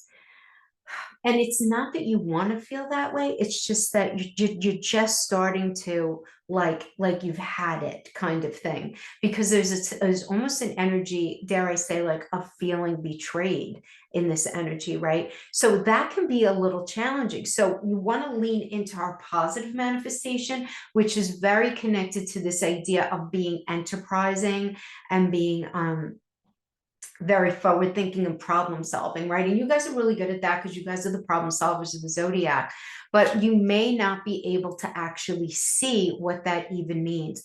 And what's a little difficult is that you went through a period where you were feeling kind of like hopeful, and I don't want you to give up on that. It just seems like there's something that needs to pass in order for some greater opportunity to become finalized. So it's like something is building, being presented, some sort of situation pertaining to, for some of you, it's going to be money. For some others of you, it's going to have to do with some sort of situation having to do with a project that you're trying to launch. For others of you, it could have to do with a legal situation, some sort of political circumstance, something connected to somebody in a foreign land, foreign travel, whatever it is, that's still going to be happening, right? Now, this Saturn in the 7th house can have you feeling a little argumentative, this whole experience can be making us feel a little on edge, a little, touchy, because there's a lot of Mars energy, a lot of fire. And because it's, again, like I said, in the 8th house, because it's creating steam, there could be some confusion, right? But something's gotta end, right? Because Vulcan is in there, and we have this energy, right, with the sun and the moon are very focused on your emotions, very focused on your end purpose, wanting to heal, stepping out of your comfort zone, doing something new and novel. It's not easy for you to do all of those things. You don't have to have all the answers at the time of the eclipse, particularly because Mercury is retrograde. This is not a good time to make any sort of absolute decisions, absolutes. But this is a time for extraordinary self-reflection and honesty, Virgo, really, because particularly when it comes to your family, your children, your home, your inner base of operations, because working with Estrella and Kronos, Estrella is very connected to what we're not, that we have, whatever we have a hard time letting go of, and where we might have a little bit of where we can't see that something has gone beyond its expiration date. We might vibe it, but we don't really want to admit it out loud. Kronos, there's this very held back energy. Hades is definitely connected to like suffering and strife. And the 11th house is very connected to, do you have what you need in order to move forward, especially for like the next 10 to 15 years? Having money for the future. This is also very connected to friendships, very connected to older siblings, daughter-in-laws, son-in-laws, stepchildren, grandchildren. Those are all 11th house energies. 11th house is also the house where the masses live, getting something out to the masses outside of just our friend groups, right? It's a very revolutionary energy. It really is, right? And we could feel with all of these energies, we could feel very disconnected from family, from home. We could have a little bit, almost, you may even be experiencing in some part of your life, a little bit of like a gypsy energy, right? But you're feeling kind of like gypsy-ish when it comes to feeling connected in a way that you would really like to, whether it's to a literal home or maybe friends and family, right? And it could be because of other things that are going on in your life right now. Okay, so that's totally normal. Again, this eclipse is going to be happening in the 8th house. Something's got to give when it comes to debt, taxes, eclipse out, eclipse in. Some of you may be getting financial help from somebody that gets eclipsed in to eclipse out debt. Some of you might be eclipsing out irresponsible use of money, and what's getting eclipsed in is debt. I don't want you to worry about that too much, because in the 8th house, you can get help as far as payment plans, as far as, with the conjunction, some sort of lawyer being able to come in and help you out. There's help for you if that is your experience. Okay, that's not going to be for all of you. For others of you, all of this energy is totally speaking to divorce, an insurance situation, an inheritance situation, anything like that. There are going to be big changes afoot. There's a lot of that's it. I can't do this anymore. Things need to be different. They need to be new. They need to be novel. It's going to be rolling out over the course of the next year. So be patient with it. Absolutely. But it's opposing the 2nd house, which again is that energy. Taurus, it naturally lives in that space. Libra is in there. Libra rules your marriage, your relationship, your boss, your bosses, the way in which you do work in order to make your money. So some of you may be really like looking at, you know what, I have this debt. It's time for me to do something different when it comes to making money.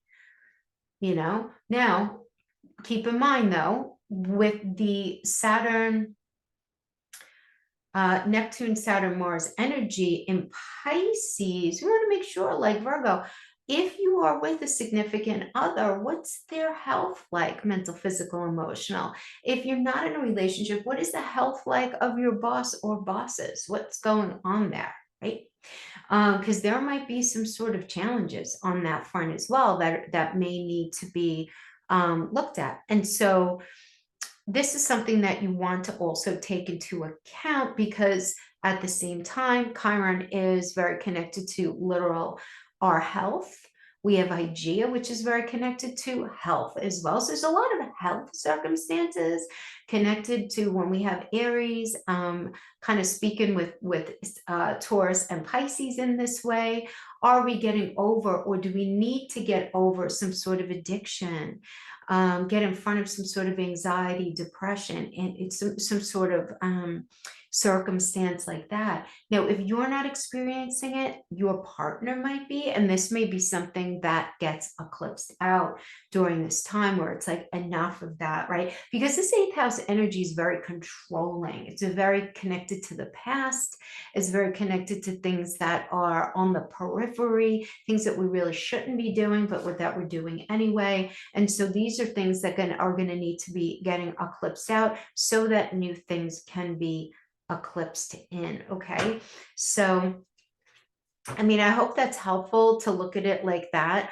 I actually hope for all of you that, you know, if what's getting eclipsed out is a relationship that's toxic for you, because I can tell you whatever's getting eclipsed out in the way of relationship or in the way of any sort of legal situation has been really, really difficult for you. The card that I pulled here, guys, is 5 of Pentacles, and it's in the reverse. Now, in the upright, the 5 of Pentacles is, wow, I feel like I don't belong in this situation anymore, and I don't know the first thing to do about it, right?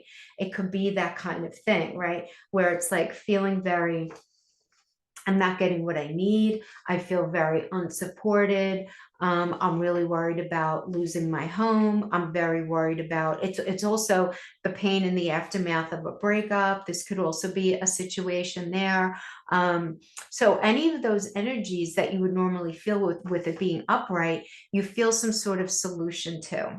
So what I like about it here for you is that it can be an ending of feeling like the pain from that breakup, or feeling so alone, or you start to feel a little more like, okay, I could breathe now when it comes to finances, right? Things, because it's been like a rough go. So the eclipse could bring a lot of solutions when it comes to that.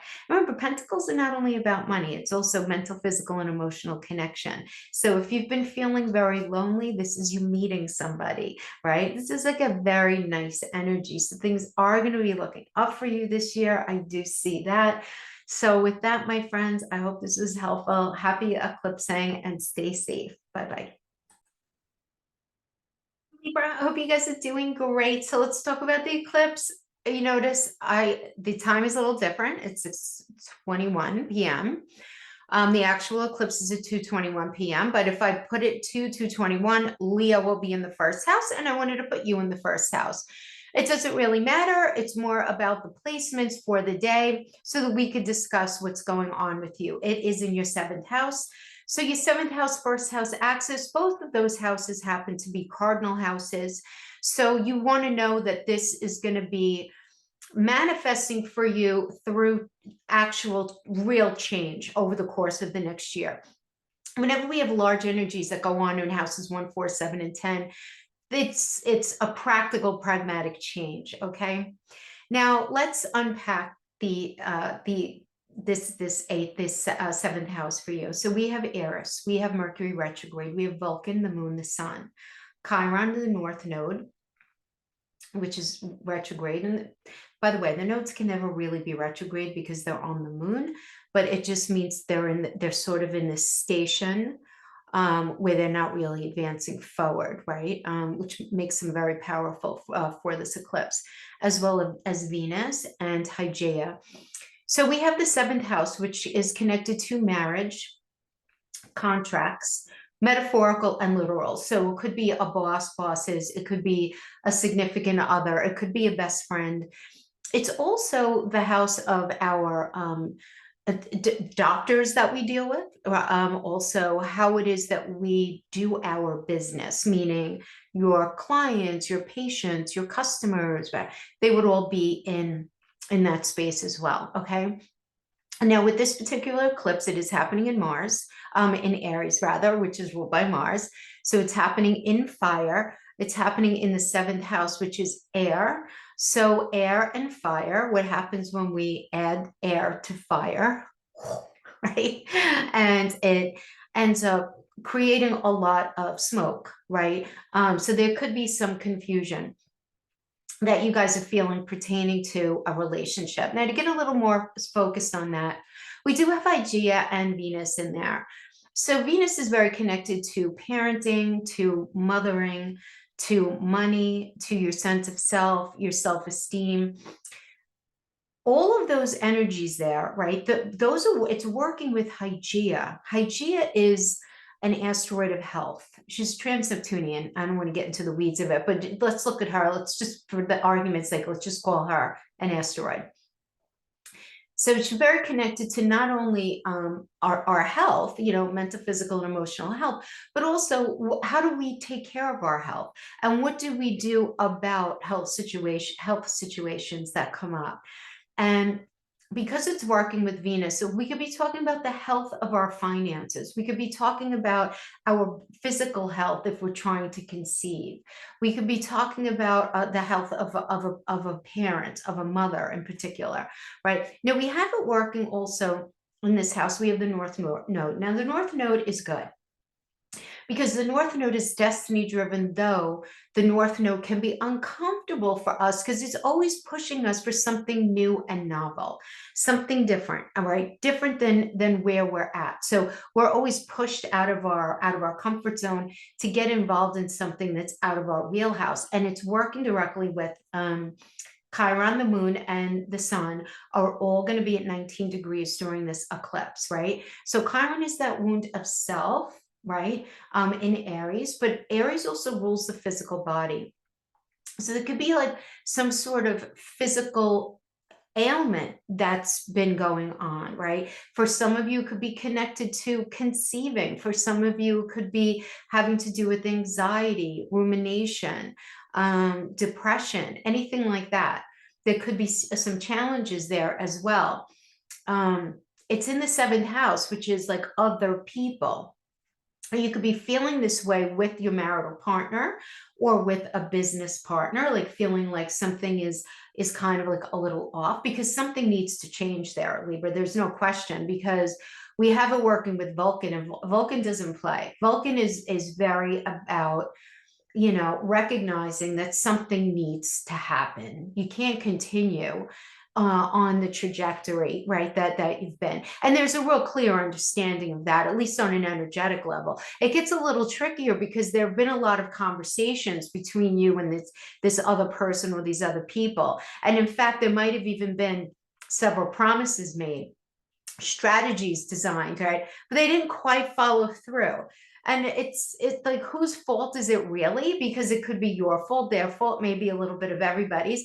But with this Mercury retrograde, you're thinking about what it is. It's a very introspective energy. I mean, you're really thinking about what it is that you wish to do, you know, and where it is that you wish to take the situation. Because when you're really honest with yourself, there's bitterness here, there's betrayal.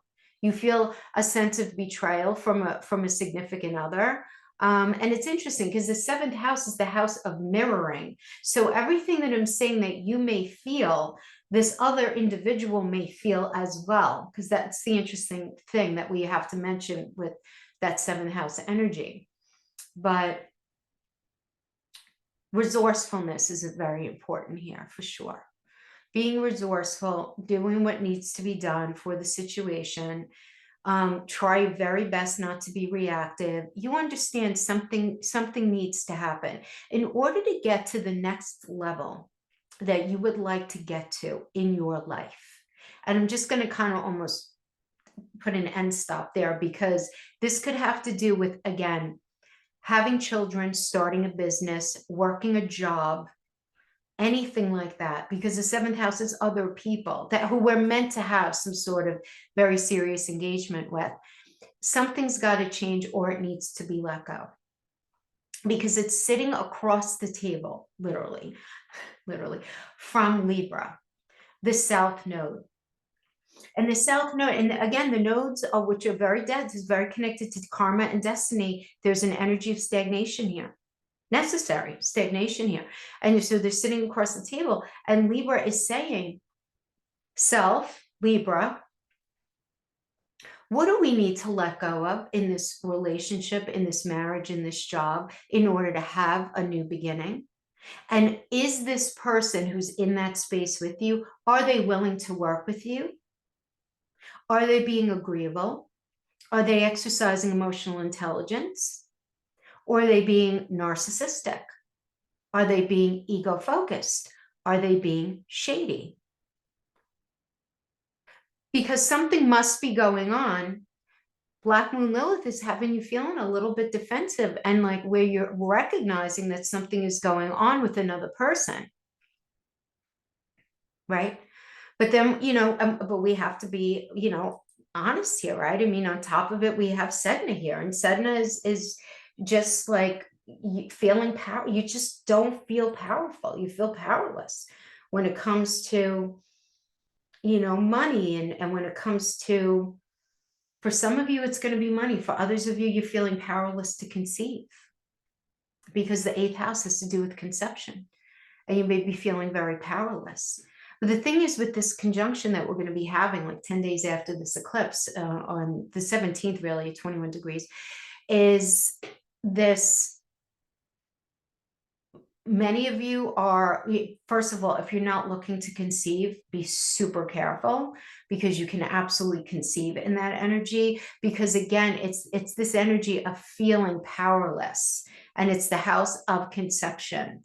And Jupiter is very expansive in the sign of Taurus. It has to do with possessions and things that we own and that belong to us, and it rules our physical body, like our internal body.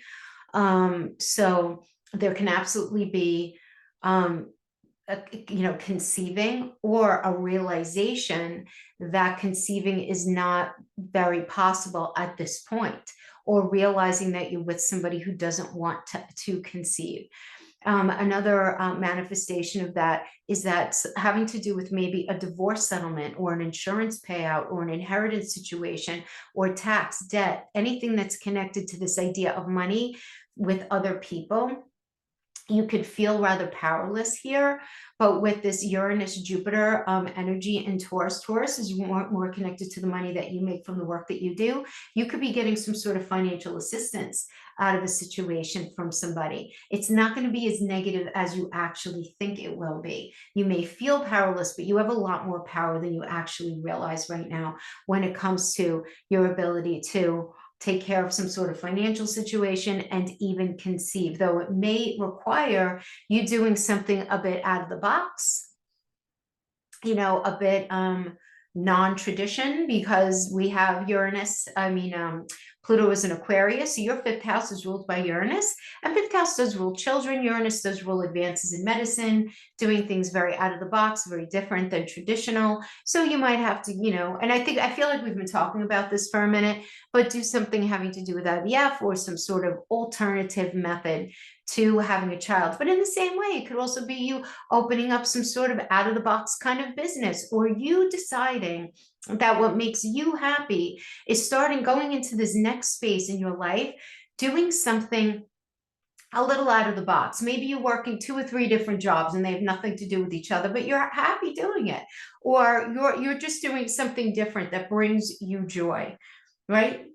Anything like that. Pluto in Aquarius in the 5th house could also bring a new relationship with somebody who is maybe a little out of the box for you, who maybe is not in alignment with regular societal standards, or at least people tell you that, oh, well, they're not really your type, or what have you, it could certainly have to do with that as well, right? So it could be with love, it could be with children, it could be with a business. That's all fifth house energy, right? But they're all sort of connected, right? If you're getting the idea here, right? And again, like I've been saying in all the videos, it is like a Saturn and Uranus sandwich, this eclipse, right? So there's so much going on between the sixth and eighth house. And the sixth and eighth house are also very connected to legal situations. Sixth house is where we start legal situations. Seventh house rules a person who we're in it with, and the eighth house rules that outcome, right? Particularly if it's connected with finances. So there could be some sort of change in a legal situation that you've been dealing with, and it's going to end up going well for you, even though you've been feeling powerless up to this point. Now, whatever it is, whatever's going on in this part of your chart, coming over here to the 10th house, which rules your career, public reputation, your standing in the world, your ability to move forward on the long-term journey, there could be a little vulnerability, right? Let's say that, right? Because we have Hades here, which is the sea with the cross. We have Vesta, what are you willing to commit to, not commit to? We have Estrella and we have Kronos. Kronos is very connected to age, time, things going slow, things being slow, not going quick enough for you, and Estrella is really about, what do you have a hard time letting go of? And she's also very connected to like blockages that you have, like that you can't see. And because it's in the sign of Cancer, it'll be this blockage when it comes to your home life, or a blockage when it comes to the idea of children, because Cancer is very connected to mothering and children, and feeling very kind of like isolated and alone, and feeling like, so if you're having a hard time conceiving, first of all, my heart is with you. My children are IVF, and I understand. I've shared that before on my channel. I understand the challenge of that. I could not conceive children at all. So thank you, science, for that. It was a great transit that ended up, November of 1999, which ended up helping me get pregnant. But I want you to stay open to that, because this year is going to bring a lot of very interesting opportunity for you guys to to be able to conceive and move forward. Jupiter, not to get ahead of this reading, but Jupiter is in Taurus now, but it's going to be going into Gemini on May 31st. And Jupiter is very exalted in the 9th house. So it's the year is going to go better for you. And I don't want to focus it on like conceiving, because most of you are not trying to do that. But you might be trying to conceive something in your life. Maybe it's a business, maybe it's a new relationship, maybe it's a new life out of a dysfunctional marriage that you're involved in. Could certainly have to do with that, right? But also, look, having Neptune and Saturn and Mars in Pisces in the 6th house, really do watch your health, please. Certainly go get checked out. Saturn's going to be in there for another, let's see, March 8th. He went in last year, so he's been in a year. So he's got about 2.5 more years in here. And with Mars is a very energized energy, which is very supportive of you being able to get in front of anything that might be any sort of physical issue going on, you being very proactive with it. And so make sure you're doing that. Try not to allow yourself to feel too bad. Give yourself some grace for whatever's going on, that you're just not able to let go of, whether it has to do with parenting, a job, a situation at home, whatever it is. You don't need to make the decision right now. Put your feet on the ground and say to yourself out loud, I'm exactly where I'm supposed to be right now. I'm supposed to be going through exactly what I am right now. There are bigger lessons at play here. This is so much bigger than me, and I need to let it happen. And that's really what you need to do right now. So definitely changes in that area. Some of you are getting married, some of you are getting divorced, some of you are having incredibly strange situations because of other circumstances. It could be connected to children, it could be connected to money. But you have to ask yourself the larger question, because all of this astrology They're blueprints, but we're not puppets to it. If you want something to work that is not working, because clearly for many of you, something is not working. If you let yourself stay still long enough to really think about it, it's not, right?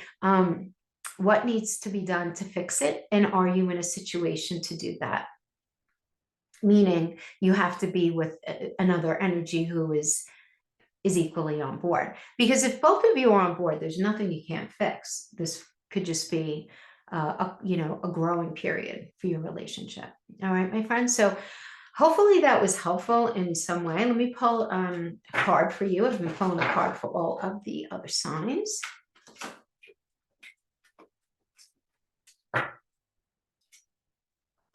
Four of Wands. Four of Wands, you realize this is very connected to this idea of stability.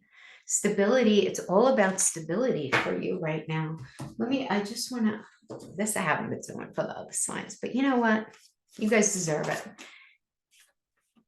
Because you're in this eclipse portal and, it's just the way it is. Get away, relax, and have some fun. What a nice piece of advice there. Isolation. You could be feeling a little rejected, left alone. This little teddy bear. Healing, time for self-care, introspection, and some meditation. Yeah. So yeah, it's time to do some healing and some deep thinking, my friends. It does seem like, that does seem like it's going to ultimately be a positive thing for you. So I hope this was helpful in some way. Thanks for hanging out with me, and I will see you guys next time. Bye-bye. Scorpio, hope you guys are doing great today. So let's talk about the eclipse, right? You notice I put Scorpio rising in the first house. So we have all this Aries energy in the sixth house. Yes, it does say 9:21 p.m. on April 8th. And that is because if I put it to 2:21 when the actual eclipse is, that would bring Leo in this first house, right? So we're just going to interpret what your energies you're going to be experiencing as a result of this eclipse. Because remember, because it's a solar eclipse, it's going to be rolling out for a year.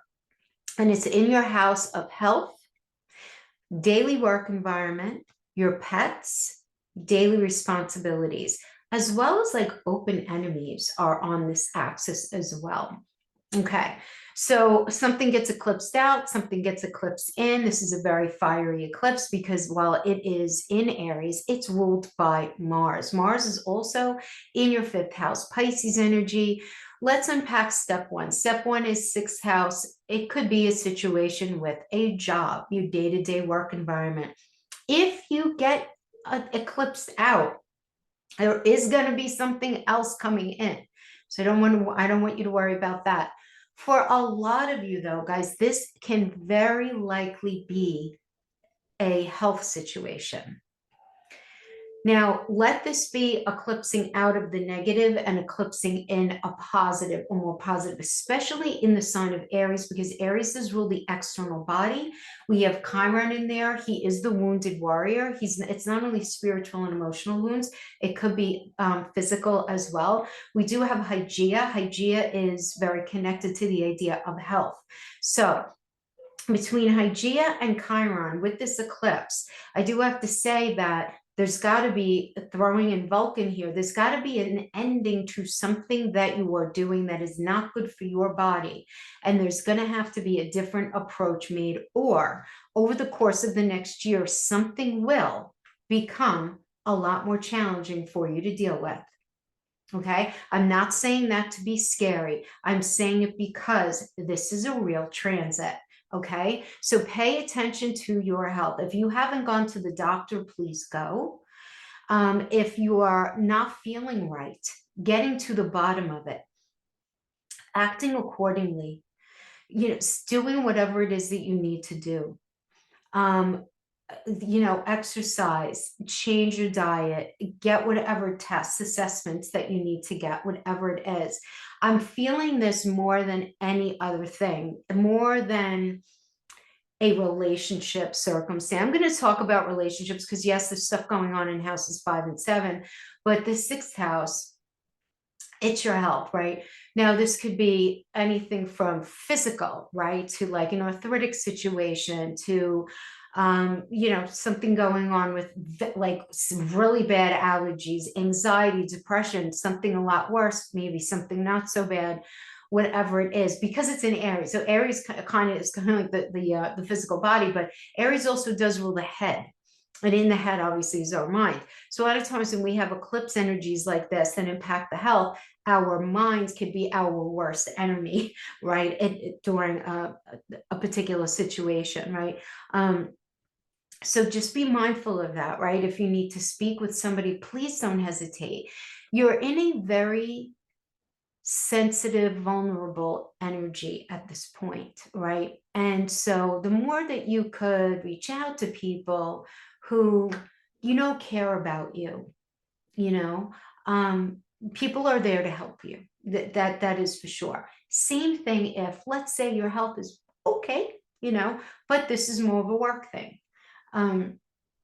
This is something where I don't want you to sweat it too much though, guys, because there will be something else if this idea gets eclipsed out and something gets eclipsed out. Now, what can get eclipsed out is your not being employed, and then what can be eclipsed in is a new job.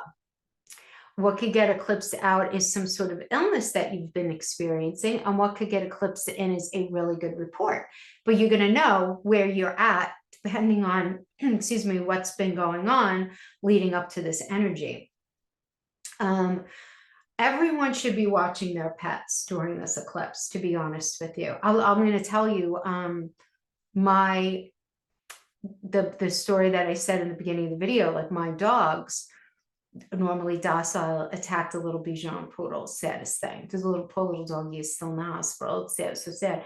And yeah, I mean, we're having to pay this exorbitant bill, but of course, like, I wouldn't have it any other way. Like, oh my gosh, like, this is horrific. You know what happened. I mean, those of us who are animal lovers, just like, my heart was just like broken for not only the little dog, but the parents too, you know? So we definitely, our animals are not going to be acting right. You probably have even noticed it already. My cat's acting weird. All my friends' animals were acting a little weird. I mean, it's like a weird, because they vibe it. You have to understand, they vibe this stuff before we even do. So just a little something there. I'm speaking specifically to you guys just because you're having the eclipse in the house of domestic pets. So we're all feeling it with our pets, but especially you guys. And I don't want you to think that anything is going to horrible happen, but there can be some sort of beginning of a situation with one of your animals. So again, also make sure you get them checked out as well. Now, this really is such a sandwich between Saturn and Uranus, this whole eclipse. You see Uranus is in your 7th house, Saturn is in your 5th house. So, you know, relationship situations have been kind of strange, right? We have Sedna in here. Sedna is feeling very powerless when it comes to perhaps your money and your finances.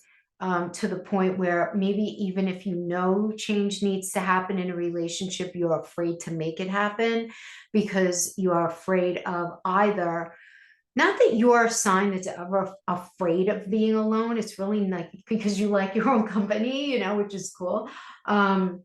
But it's more like, am I going to have enough stability moving forward? Some of you could be in that space. It doesn't have to even be connected to a marriage or a serious relationship. For some of you, it could even be a contract with a boss. But keep in mind that whatever happens here with Jupiter and Uranus, this is going to be a good thing for you. You have more power than you realize in a situation. It's just that you're not feeling really good about yourself right now. And how things are rolling out. And that's all part of it, right? Because Chiron in Aries is the wound of self. It's also the wound of body, right? We talked about that before, but it really is just not feeling the best about ourselves. You know, there are times when we feel good about ourselves and times when we don't really feel good about ourselves. And this is 6th house is the house of responsibilities, and it's the house of work. So maybe you're just not feeling like up to, you know, up yourself or the way that you would like to be able to complete your daily responsibilities, or to work in the way that you would like, or to engage in life the way that you would. Or there could be, again, some situation going on with your pets. Whatever it is like something there's been some sort of control situation here. Now with the eclipse in Aries, Aries is like something new's going to be coming in. So that discomfort, something's got to get eclipsed out for something else to come in. So for some of you, it's going to be very connected to your work. Again, now it does depend on what your chart says. Because let me show you something. Like these are the transiting. So let's just say, for example, this would be your personal chart, and then the outside would be the transiting. So I could say A, B, and C about the outside, but it depends on how it's speaking to your personal chart, right? So it's just a good way of understanding how these are just very general readings. But generally speaking, this Uranus and Jupiter conjunction in the 7th house can be a really good thing for a relationship, like, or a boss situation, or a job, or being able to I'm not even going to say learn something new when it comes to work, but being able to execute a new way of dealing with your patients, your clients, your customers, whoever it is that you deal with in your work. But the thing is, silly Sedna here, this idea of just not feeling very powerful.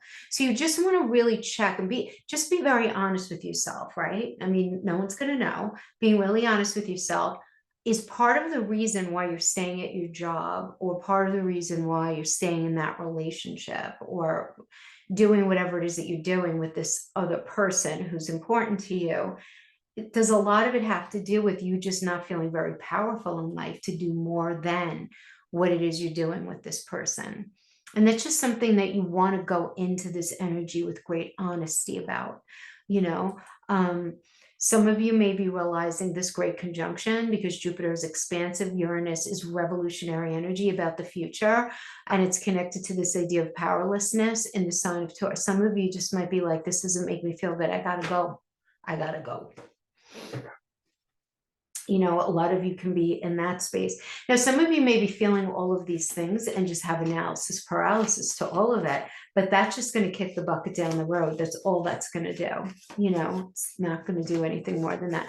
Now, looking in the 5th house, which is more of like a less serious relationship, falling in love affairs, children, creative projects, taking a chance on things, like gambling, vacations, things like that.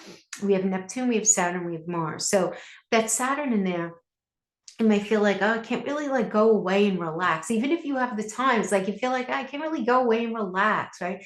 For some of you, there might be some sort of discordant energy because you know what's going on with one of your kids. So there might be some sort of tricky situation going on with one of your kids there as well. That's something that's going to manifest for some of you as well. With that Neptune and Pisces, Saturn, one of your kids might be trying to turn their life around. They might be trying to get out of maybe an abusive situation, some sort of addictive situation, just something that is not really serving them. And maybe, you need to be very helpful to them at the same time. So these are all the different manifestations that could be happening. But the really important ones here are like really the 6th and 7th house, during this time, really. Because this is truly is a Chiron eclipse. I mean, there's no question about it. And again, Chiron is this wound that we get before the age of 7, that we're meant to sort of live with and work through our entire life. We all have different. You might be having if you have your Chiron in Aries, you've been having your Chiron return for the past 5 years. We have another 2 years to go. Tricky energies, no question. But for the rest of us, it's really looking at, where are the holes in our ability to feel powerful in our life when it comes to our health, when it comes to, right? So in the house of health, it's like, what do? You drink too much? You party too much? You're eating too much of the wrong food? You're not exercising enough? Are you like the king or queen of procrastination when it comes to daily responsibilities? Is there something that you're not seeing when it comes to a pet situation? You know what I mean? All of those things could fall under that, right? With the Chiron energy in there, because there's something that, there's some sort of hole, something that we need to see that is not very clear. And this eclipse is going to make it very clear. Okay. Very, very clear. So, yeah. So let me pull a card for you guys. Oh, we have the Nine of Swords. Okay. So the Nine of Swords is not responding well to the external stress and the external reality of something, because your way through it, it's like the energy is the only way through it is to go through it. And you don't really want to do that. You don't want to do it. It's like this. Whew, I'm getting like my breathing. It's almost like you've seen this sort of like mountain in front of you and you just don't want to climb it. You don't want to climb it. Let me just see something here. Paranoid. Caution, insecure, and guarded. Okay. People are there to help you. They are. You don't have to feel that way. You don't have to feel weird about asking for help or anything like that. But that's a lot of what I see, you know, again, with this eclipse, that house of health, the house of everyday work, the house of responsibilities, how, you know, 10 days later, that conjunction is going to be happening in the 7th house. So what's good can deepen. What's not very good can fall apart. I mean, that's what you should be expecting throughout the month of April. It's anything but a quiet month. It absolutely is not, you know. And with this eclipse happening in the 6th house, of course, it's shaking up your Libra across the table here. And Libra is about let it go, whatever is making you feel victimized. Get rid of whatever is self-sabotaging. Get rid of whatever has control over you in a way that's unhealthy. Get rid of that, and also get rid of any sort of behaviors that are not fair to you. If you're dealing with anybody who's not being straight up fair to you, time for them to go. They're not worth it. They're not. They're really not.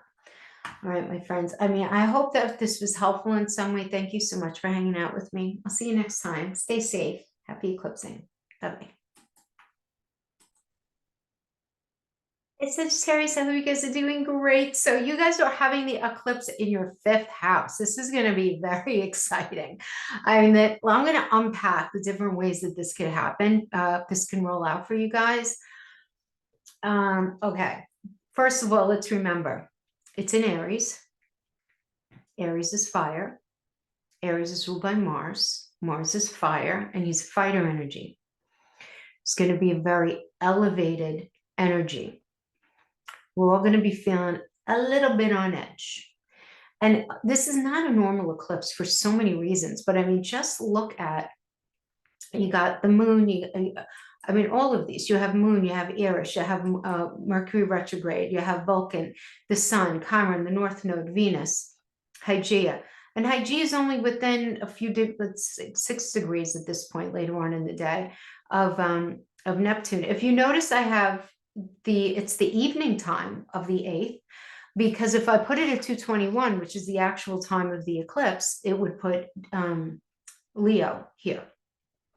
But we want to interpret the Aries energies, the Aries and the Libra axis for you, right? So this is 5th house energy. So something gets eclipsed in, something gets eclipsed out. Because it's a solar, this is definitely having to do with other people. Now, 5th house energy, what is it? It's your children. It's your own business.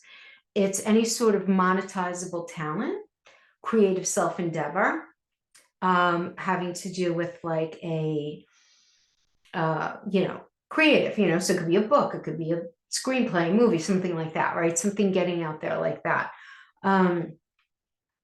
Anything like that. Something gets eclipsed out, something gets eclipsed in. There's a relationship here that we need to talk about. Like, this isn't something new. This didn't just come out of nowhere, right? Because we have so many of these different energies that are going on here, right? Well, Saturn is in the 7th house, but let's just talk about the, you know, the moon at this point is going to be 25 degrees, but during the eclipse, the moon obviously is in front of the sun, and they're going to be together at that 19 degrees with Chiron.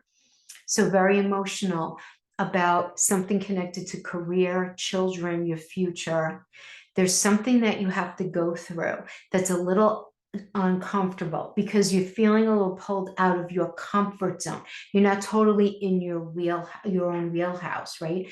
But in that house also is Venus, which is connected to not only love, but money, your sense of self-esteem, and is going to be conjuncting Hygeia, who's also going to be within 6 degrees of Neptune. So you could be feeling a little anxious, a little excited, a little depressed. You could be feeling a certain way, having to do with money, or having to do with your position within a situation, or your ability to feel powerful or powerless, right? Because we do have Sedna up here making you feel a little powerless here. So we have to be a little careful. That's in the 6th house of being able to problem solve, right? But we have all of these energies, which indicates something needs to be broken down in order for it to be built up again. So to me, when I see this in the 5th house, it does seem that something needs to be renegotiated or negotiated in the first place. When it's on the 5th and 11th house axis, it's with associates, it's with other people, but there's conversations that are connected to like something that's going to be rolling out over a longer term, right? So this has to do with like money for the future. It has to do with the pragmatics of how something is going to be rolling out, particularly having to do with some sort of creative energy, right? The idea of creativity, the idea of money, there's got to be this conversation that's going on, right? Having to do with perhaps finances. How are things going to be rolling out now for different scenarios, okay, and how this can manifest. So you could be trying to open a business or trying to push forth some sort of creative project, and you're in the throes of negotiating, communicating, and who's going to have the most say, what is the distribution going to be like, and all of those particulars, right? Could certainly be that. 5th house is also our children. So because it represents children and the eclipse is in the 5th house, one of your children, especially your oldest child, might be going through a huge change right now. Maybe they're making a decision to quit their job, get married, leave a marriage, some sort of situation that you're finding out maybe having to do with their health. Something going on with that. And then that being addressed though, right? It being addressed. That's another way that could be, because remember, something eclipses out, something comes in. Now it's not in a cardinal house, you know, a house is 5 and 11. This is where Leo lives. This is where Aquarius lived. So these are pretty easygoing energies. They could be stubborn, but pretty easygoing nonetheless. But there is going to be this need for a lot of conversation, a lot of communication. Now, again, sandwiched between because I'm calling this a sandwich, a Uranus and Saturn sandwich, right? Because, you know, Saturn is at 14 degrees, Uranus is at 21 degrees, and the eclipse is sort of in the middle. So the Saturn energy in the 4th house with Mars, it could be a lot of heated energy around the home front, around the home environment. Now, it could be with the people who you're living with, Sag, but it doesn't have to be. It could literally have to do with your home or some sort of property or real estate issue. It could certainly be that. But where you're feeling confused, where you're feeling a little like not happy, you might even not feel very comfortable to discuss this with anyone, but there's a sense of like almost feeling sorry for yourself, dare I say, because of some sort of home situation. Now, going to the 6th house, we have this Uranus and this Jupiter conjunction that's going to be coming up about 10 days after the eclipse. And in the 6th house, this eclipse is about expansion, and Jupiter is about moving forward. Well, Jupiter is about moving forward and expanding, and Uranus is about a revolutionary change, things being very, very different. Now, the 6th house is also health. So Jupiter with Uranus conjunction with Sedna, it's again going back to Sedna can make you feel very powerless, having to do with a health issue. So you might be getting word that some sort of procedure needs to be done. right, with the conjunction, that something has reached a precipice and it's time to get it done. Or you might be realizing that something that was having so much power over you doesn't really have to have so much power over you anymore, that something is not as bad as it was. It can also be, you know, I mentioned in the beginning of the video, my husband is a Sagittarius rising, and we had the situation happen with our dogs. Now, keep in mind, Jupiter and Uranus started speaking to each other on February 20th. So even though it's the middle of April that they're going conjunct, that's not when they're first meeting up, okay? This has been building up and building up. And at 6th house rules our pets, you know, and our 2 big dogs got away from me. There was no way I could have held on to them. They never did anything like that before in the 10 plus years that we've had them. And they attacked a little dog, and that poor little dog is still in the hospital. He's going to be okay, but still, I mean, talk about powerless. And my husband was devastated. You know, it was just it's a big deal. Those of you who are animal lovers understand what I'm talking about. You know, and then on top of that, 6th house is also health, and he's got his cancer. So it's like, you know, it's been a rough go, right, for that Sagittarius rising.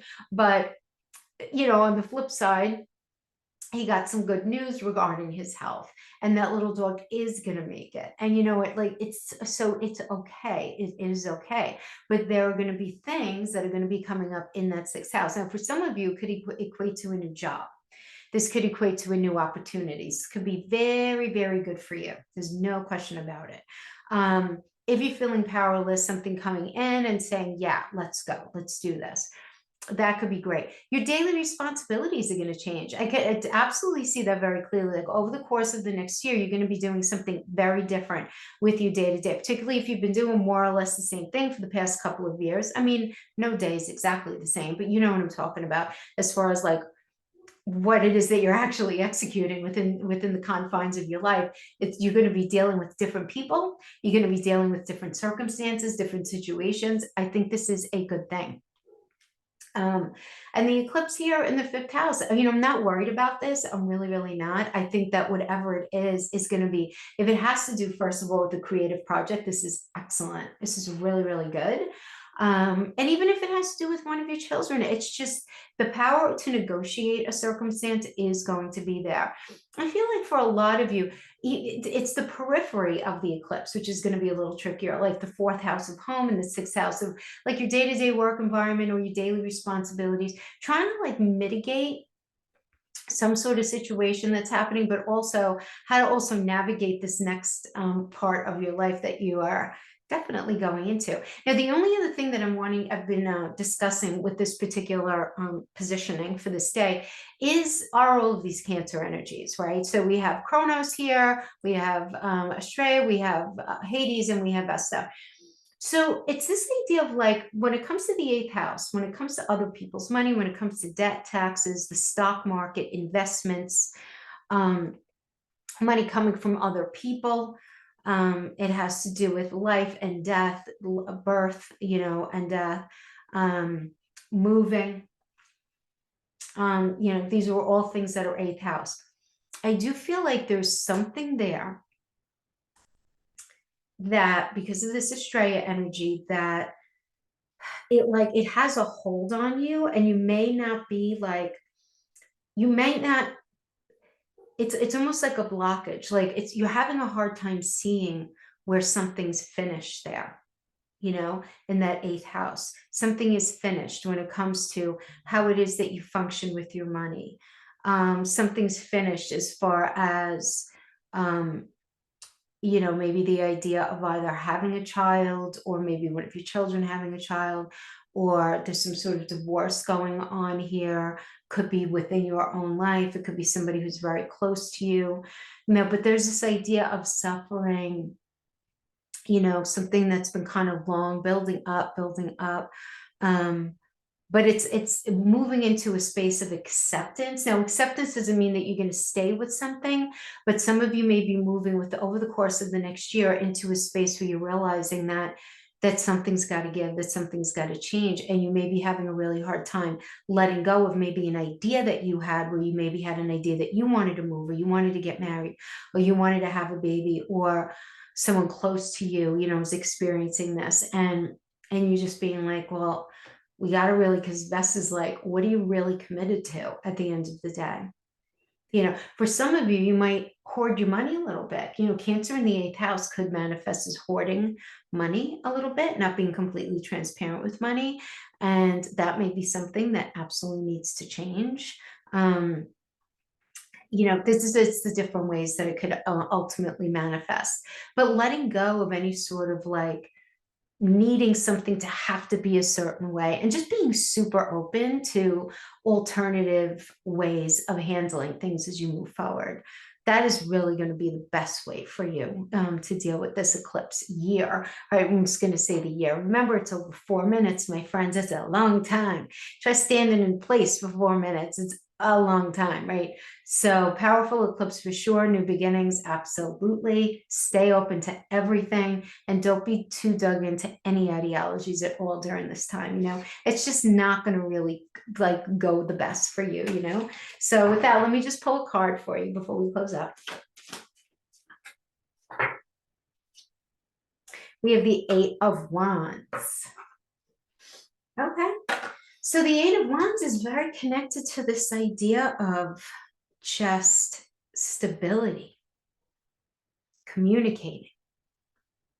Remember, the wands go up really high and then they come down really hard to really get that stability in there.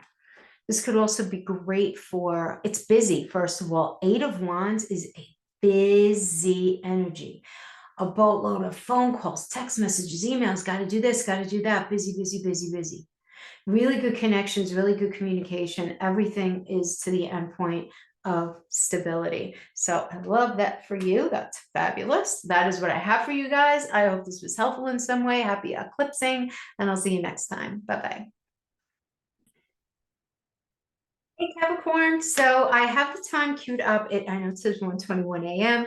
and the actual eclipse is going to be at 2:21 p.m. But if I move the astral clock forward like that, it will end up putting Leo in the first house, not to confuse you, but it doesn't really matter. Okay, this is still the day of the eclipse, putting you in the first house so that we could check out your energies here. So this gives the 4th house, Aries, your eclipse energy. So remember, something gets eclipsed out in order for something to get eclipsed in.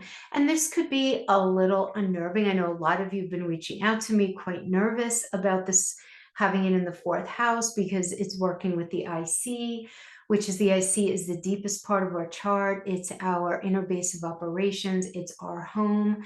It's the deepest core within ourselves, right? And so we have to look at it from that point as well, because it's not only our home. It's not only connected to, for example, children or a spouse or people we live with or our property or, you know, it can be, but it's not only that, okay? Now it's in Aries. Aries is ruled by Mars. Libra was the lunar side of the eclipse at the end of March, which was ruled, of course, by Venus. So Venus and Mars have been trying to reason out and ration out their relationships. None of us have been doing a very good job. Right? We just haven't been, and it's not our fault per se. This is why we need this eclipse, because we need some help understanding where we feel powerless, where we feel controlled, where we hold on to things too much, too dug in, where we want to be, where we love, what we want to work on. So sometimes, right, it takes certain transits to bring these realities to us, you know, full throttle. So whenever anything goes on in houses 1, 4, 7, and 10, it always equates to change.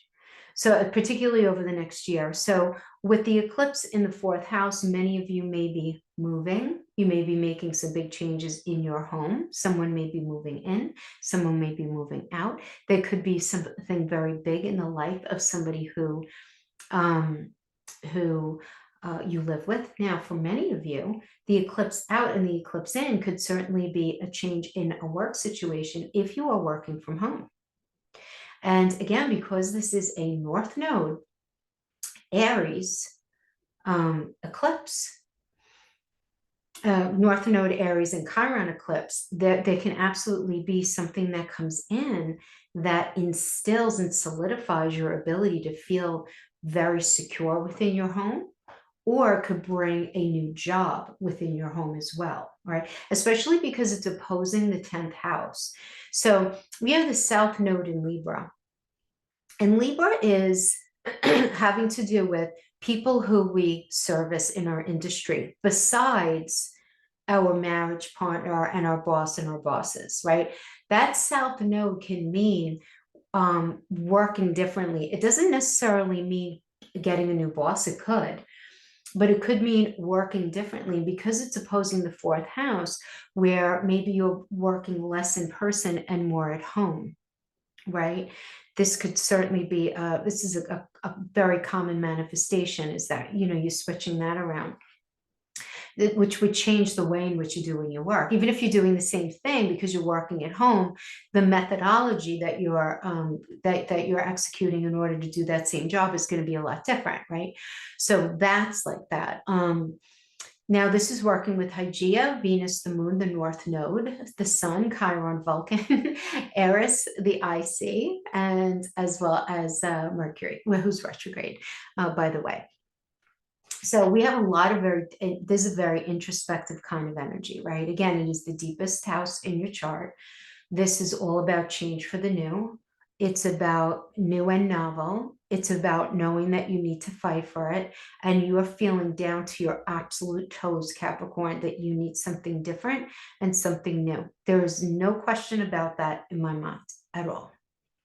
Now, what I like is Juno happens to be in Virgo during this particular eclipse, and Juno in Virgo is very critical, but Juno in Virgo is very committed to like a job, to work. Now, retrograde meaning you're internally, you're very committed to something, but very pragmatically, you're trying to figure out work-life balance, trying to figure out how can you do everything. Right. I mean, that's the thing anyway with you guys, right? I mean, and I'm a Capricorn rising too, so I'm with you on that. Like, how do we actually do everything? Because this is going to be a big thing for you, right? If it's already been a big thing for you, but this is it's going to become even a bigger thing. But what's nice is that you are going to see solutions. You are going to ultimately end up seeing solutions. Now, it's very important for you to sort of work through this process of, and in a bit of a separate way, your work situation and any sort of relationship situation that's going on, just because of the way things are situated. I'm going to explain, I'm going to unpack it. But if we look at the bottom part of your chart, it's like a big sandwich between, Saturn's the top half of the bread, Uranus is the bottom, and then the eclipse is the sandwich, right? And so Saturn in Pisces is very much about, responsibility, being very grounded, communicating, learning, getting work done. You may be learning a new skill. You may be onboarding a new opportunity over the course of the next year if you're not already. You may be doing some writing, some podcasting, some sort of social media, something like that. That Uranus energy, which rules technology, it's in the sign of Taurus. It's in that 5th house. You can absolutely be doing some sort of creative endeavor where you're making money. You feel powerless when it comes to something here connected to being able to make this big change. And I do believe it's more of an issue of, analysis paralysis sprinkled in with a little bit of imposter syndrome in there. So get out of your own way and make something happen for yourself, because this conjunction is happening in your 5th house, guys, and that is really, really good. Okay, so you want to make sure that you really use that energy and don't be afraid to go after something, or at least stay open to new opportunities. Okay, Now, coming back to this Aries energy, some of you may be moving, somebody moving in, moving out, or there could be some sort of new opportunity coming in. But to get a little more specific, Mercury retrograde can have you thinking a lot about your past, about your first family. You may be getting a lot of messages from a first family member. We do have Eris in here. So Eris, a lot of these energies are very connected to like this idea of power and control, right? But she's very connected to this idea of resourcefulness, of needing to be resourceful. And with that Mercury retrograde, you're figuring out how to be resourceful, because Vulcan is telling you something's got to end. Something's got to give. Can't keep going like this, as it's not good for your Chiron. It's not good for your body. It's not good for your head. It's not good for your physical body. It's not good. Okay. This could be, something. Now, for some of you, and I do recommend anyway, as an aside, I do recommend, let me just see something. 1, 2, 3.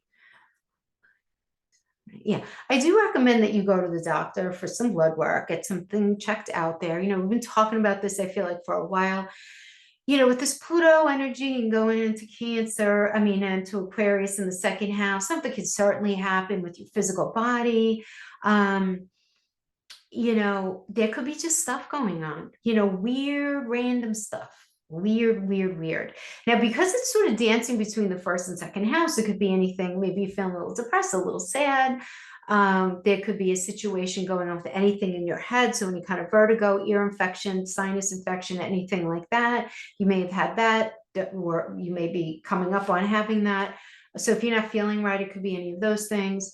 Pluto in the second, this could certainly be like, changes in, anything having to do with your internal health as well. Okay. So anything between these two, just because of the degree that Pluto is at. So if you're not feeling well, just because 8 houses away from this eclipse is the 8th house, which is endings and beginnings. So this is a very supported time for you to let something go that's not working for you. Let something go health-wise that's not working for you, any sort of unhealthy habit that's not working for you, bringing in habits that are good for you. It's all about creating balance for yourself, right? Because the South Node in Libra is like, there's not enough balance. You got to let go of that, right? As far as moving forward. Now, for some of you, of course, it's just your career. For others of you, you recognize the imbalance in a marriage.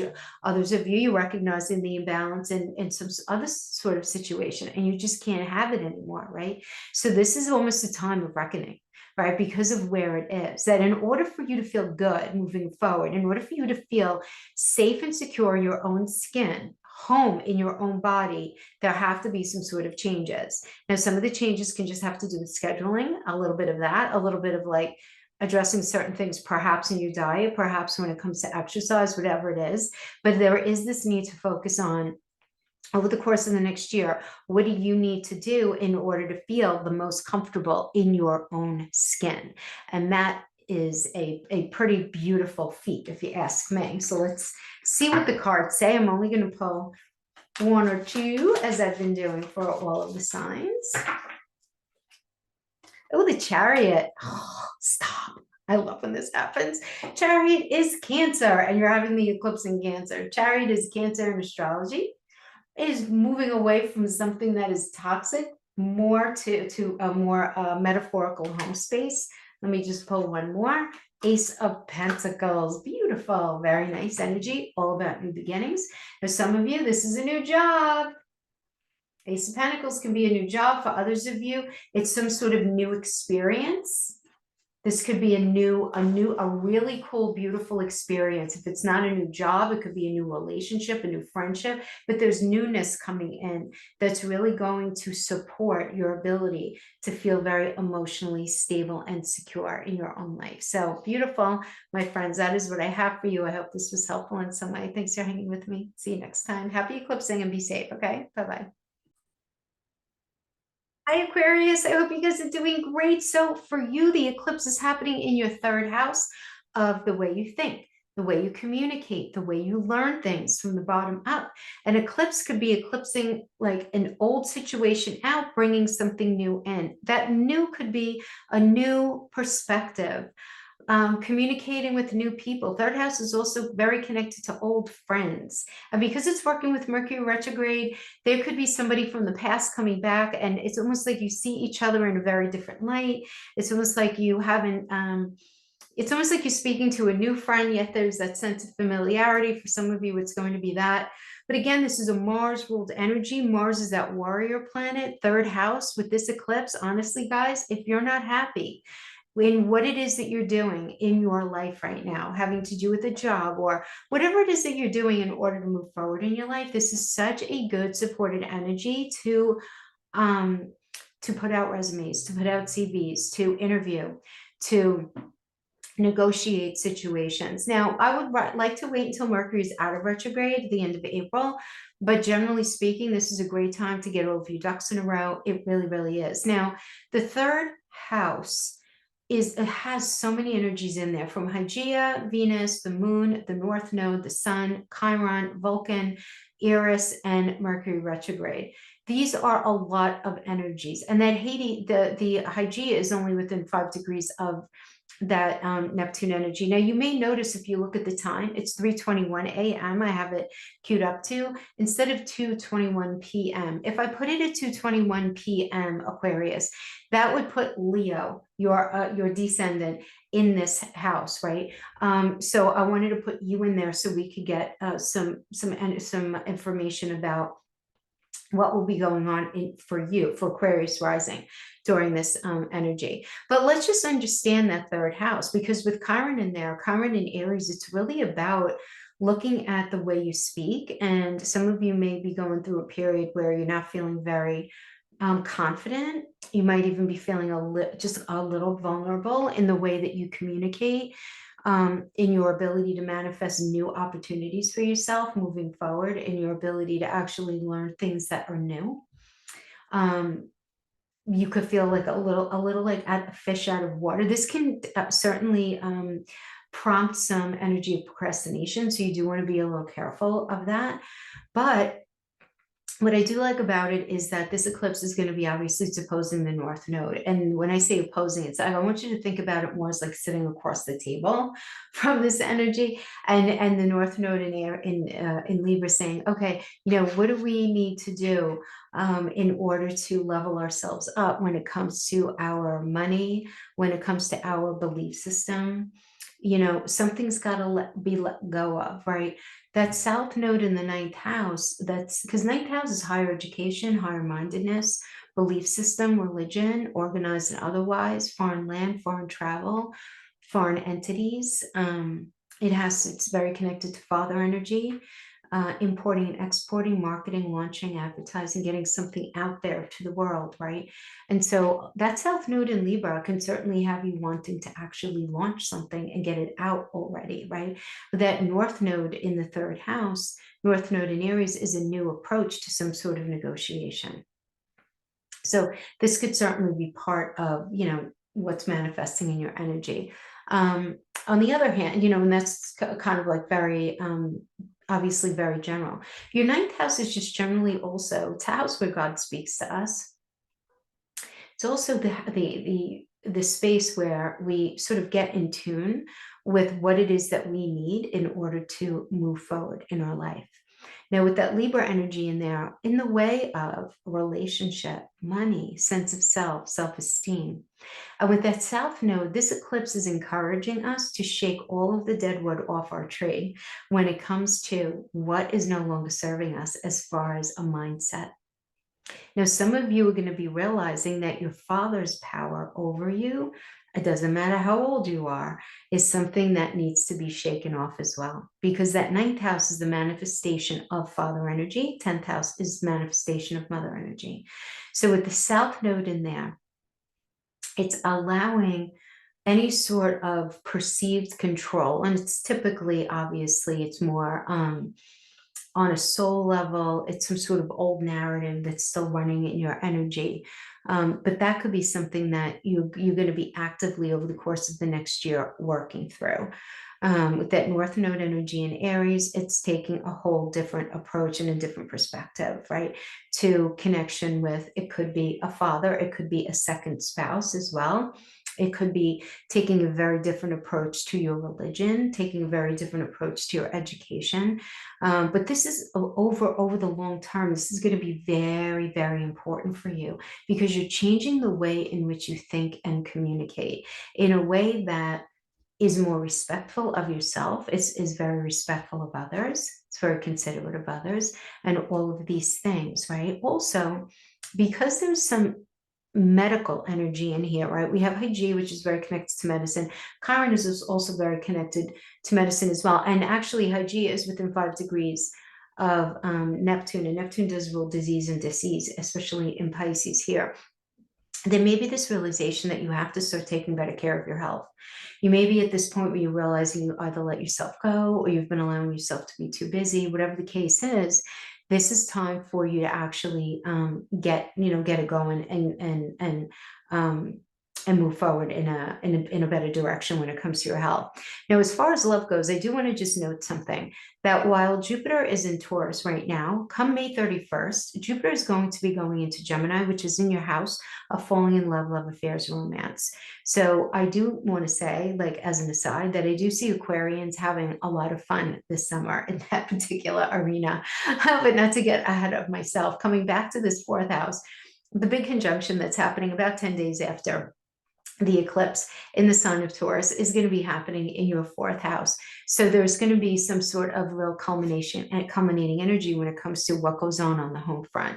So this could have to do with your literal home, or it can have to do with people that you live with. But keeping in mind that Jupiter is about expansion, and Uranus is really very focused on doing something different for the future. Now, I don't know you and your chart, so I don't know how this is going to be speaking to other energies that might be in your 4th house in your personal birth chart.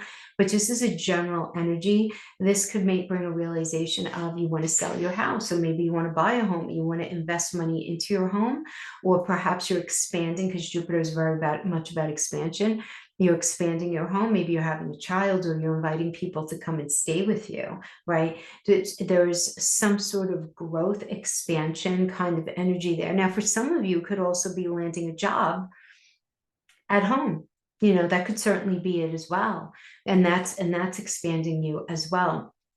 But that conjunction on the 4th house is sort of, again, it's also speaking in a sextile to that 2nd house Saturn energy, and trying to get in front of your finances and trying to, build your money up or back up for some of you, right? Because a lot of you have had some really crazy last minute, or not really last minute, but out of the blue expenses that you didn't expect. So you're going to be very focused on trying to refill the coffers, so to speak.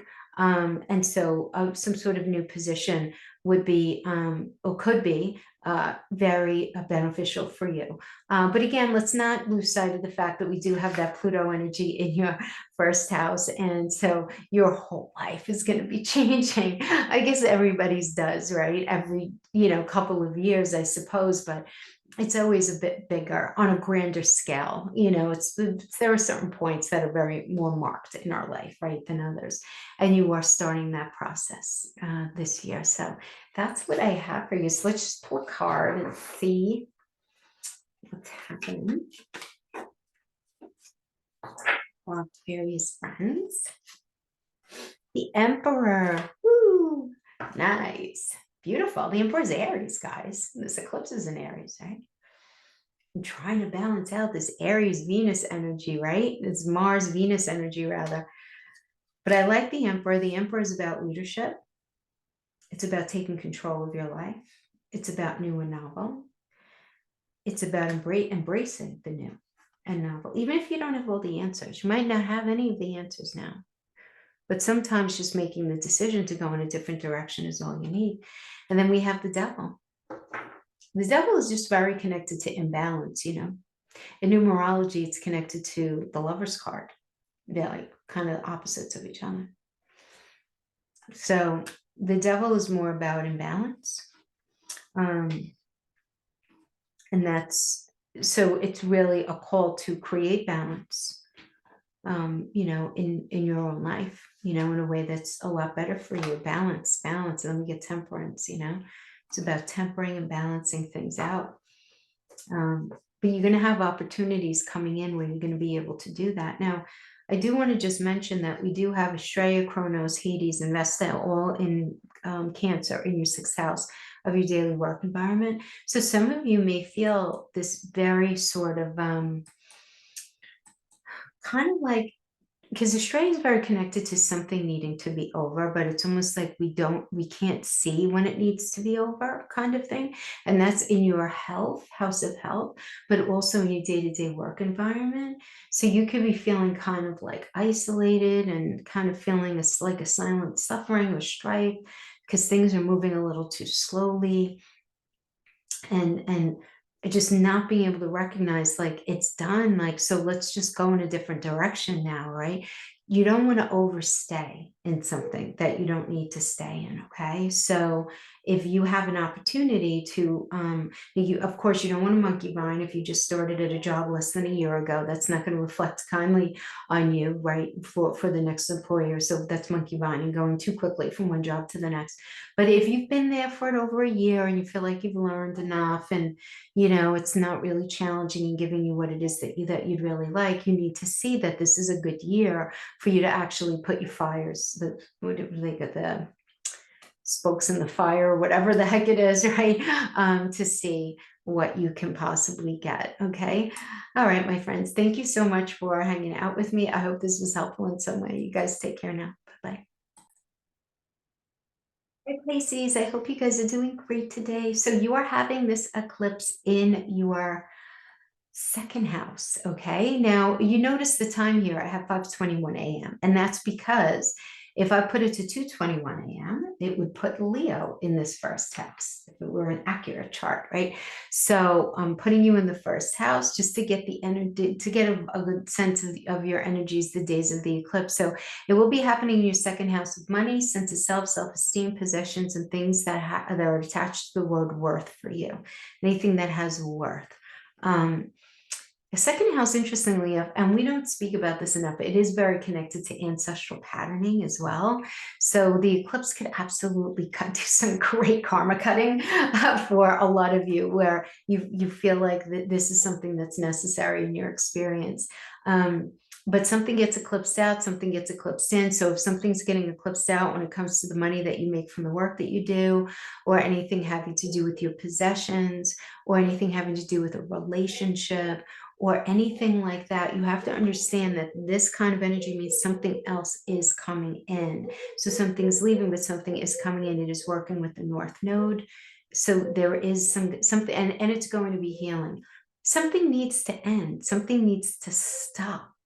Now, let's also address the fact that the 2nd house, besides being all of those things, is very connected to our mouths, what we put in our mouths, what comes out of our mouth, as well as our internal organs.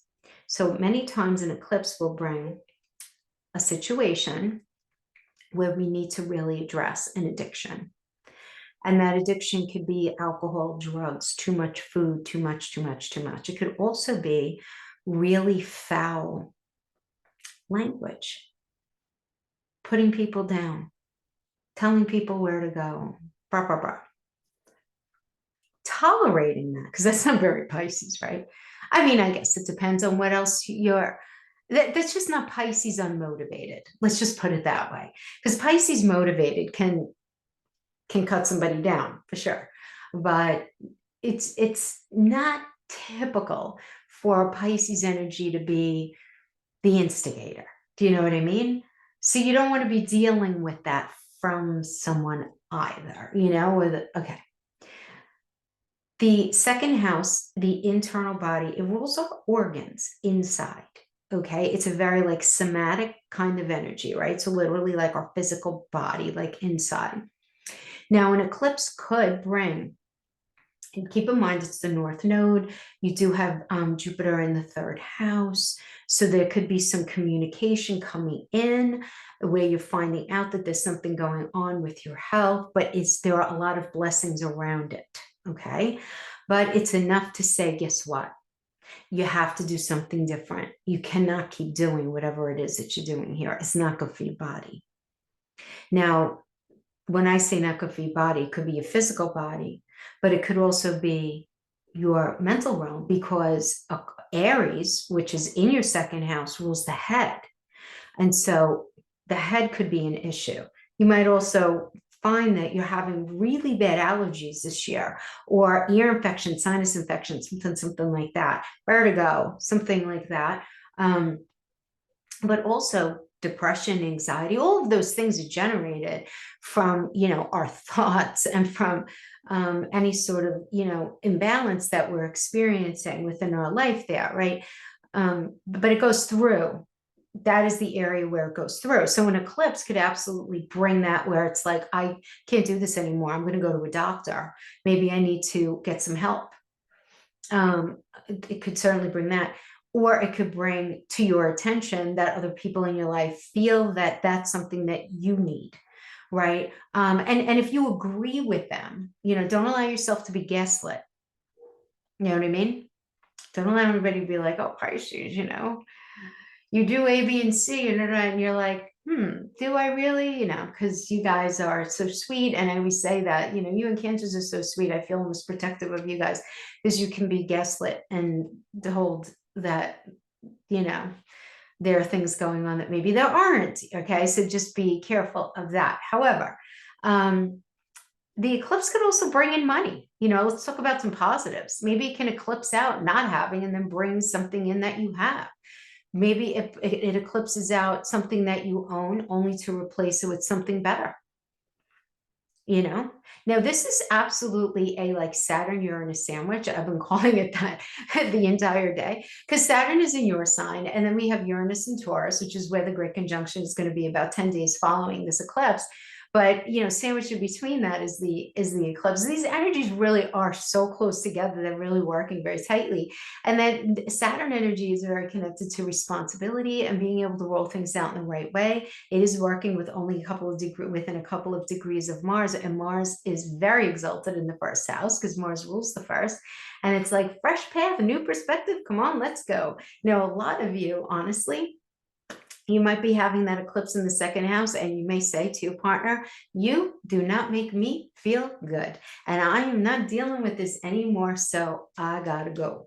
Because the South Node in the sign of Libra, in the house of the house of Scorpio, can absolutely bring a decision for a divorce. There's no question. This is a super common placement. Absolutely. Some sort of change, because the South Node is in the 8th house. It's not only divorce, but like, let's just think, it's endings and beginnings. So it's life, it's death, it's marriage, the decision to get married, divorce, it's debt, taxes, other people's money, inheritance, alimony, child support, anything, stock market, investments, listen to me. Like a pension would be also 8th house. So with that South Node energy in there, in the sign of Libra, because the South Node in Libra is like, have things been fair? Have they been transparent? Are things okay in the marriage realm, in the are things equitable within the relationship, having to do with money, having to do with intimacy, right? There's got to be a letting go, because something has not been fair at all, right? And that's opposing this eclipse, because Libra is sitting there across the table going, okay, Pisces, this is what's been going on when it comes to shared resources, sharing our life, intimacy, sharing our plans for the future, whatever it is. How you feeling? Because then Libra's going, because I don't feel like things have been very fair and equitable. And that's what's going to be going on there. If that happens to you, And what gets eclipsed out? I mean, you might get money from a spouse getting eclipsed out. It could happen. But the money will come in from another avenue. There will be something else coming in. I can tell you that. Absolutely. So I don't want you to be afraid of that if that happens to be a situation. I don't want you to be afraid of anything when it comes to money, because whatever it is nothing that you can't figure out. Maybe you're getting rid of the, maybe the South Node is debt. That would be great. South Node, though, and there could be, you know, losing money coming in from other people. But it could also mean getting rid of your debt, paying off taxes, finalizing a divorce, finalizing something that needs to be finalized, you know, for lack of a better term. I have to tell you. And for a lot of you, you got to do it for your kids at this point, right? For some of you. And the reason I'm saying that is because we look at your fifth house, you have these 4 Cancer energies here. You have Vesta, you have Hades, you have Estrella, and you have Cronus. So something's been going on for a little too long. And it really is this kind of thing where it's this inability of letting go. It's about blockages that you're just not, you haven't been willing to really see. It's been going on for a long time, the suffering and the strife. And I'm saying because it's Cancer and fifth house is very child energy here. And I don't care how old your kids are, it doesn't matter. But that, or it could be staying in something because you don't want to leave the home, you don't want to leave the kids, or you're whatever it is. But it's interesting because it's in your house of joy. So as long as you allow a situation to be perpetuated, having to do with that home situation, you're not going to allow yourself, it's like a metaphorical do not enter sign. You're not going to allow joy to truly be in your energy. You could do make-believe joy for a moment or a night, you know, but it's like where you wake up and you're like, oh, I feel really good. This is like exactly where I'm supposed to be, what I'm supposed to be doing, you know? So you have to really let go of whatever does need to be let go, because there's something so much better on the other side of this. Truly, I do believe that. You're doing a lot of changing Pisces with that Pluto in the 12th house. A lot of very private, a lot of very internal changing is going to be going on with you. And that's great. And there's nothing wrong with that, you know, but, you know, the eclipse in the second house, it could be your sense of self, your self-esteem, some sort of health situation, something to do with something that matters to you, something that is of value. And if you haven't been honoring yourself, let that be the thing that gets eclipsed out, and let it be replaced with you practicing self-love and grace for yourself. And just to really exercise, you know, the beautiful elements that make up Pisces energy, you know. So let me pull a couple of cards here.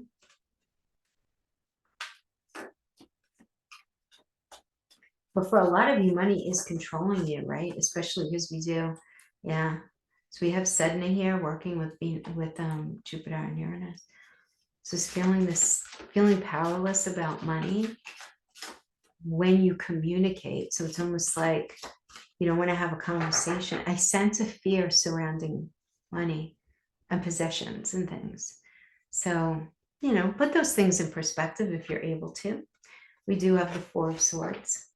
4 of Swords is stepping back for perspective, maybe speaking to a therapist, maybe going to therapy for yourself, just trying to figure out a different strategy to figure out how is the best way for you to actually move forward in this particular situation. And it's time to walk away from the toxicity. Even if you just do it metaphorically, it's time for you to just move away from this energy that's just kind of really breaking you down. We have the Strength card in reverse. This can show manipulation. There'll be a lot of manipulation that's going on, particularly manipulating you using your children or using a business or there's something that's being used here. There could be lies being spoken about you to your children, lies being spoken about you to friends and family. Oh, I don't like this energy, my friends. Let me pull one more. Queen of Pentacles. Yeah, you don't need it. Bye. You're going to be fine. Some sort of messy energy. You don't want to stay in with the messy energy that was manipulating you and gaslighting you like that. Get out. I don't know who that message is for, but it is very direct. Very direct, I'm saying. All right, my friends, that is what I have for you. So with that, I hope you guys have a very safe eclipse, and thank you for watching. I'll see you next time. Bye-bye.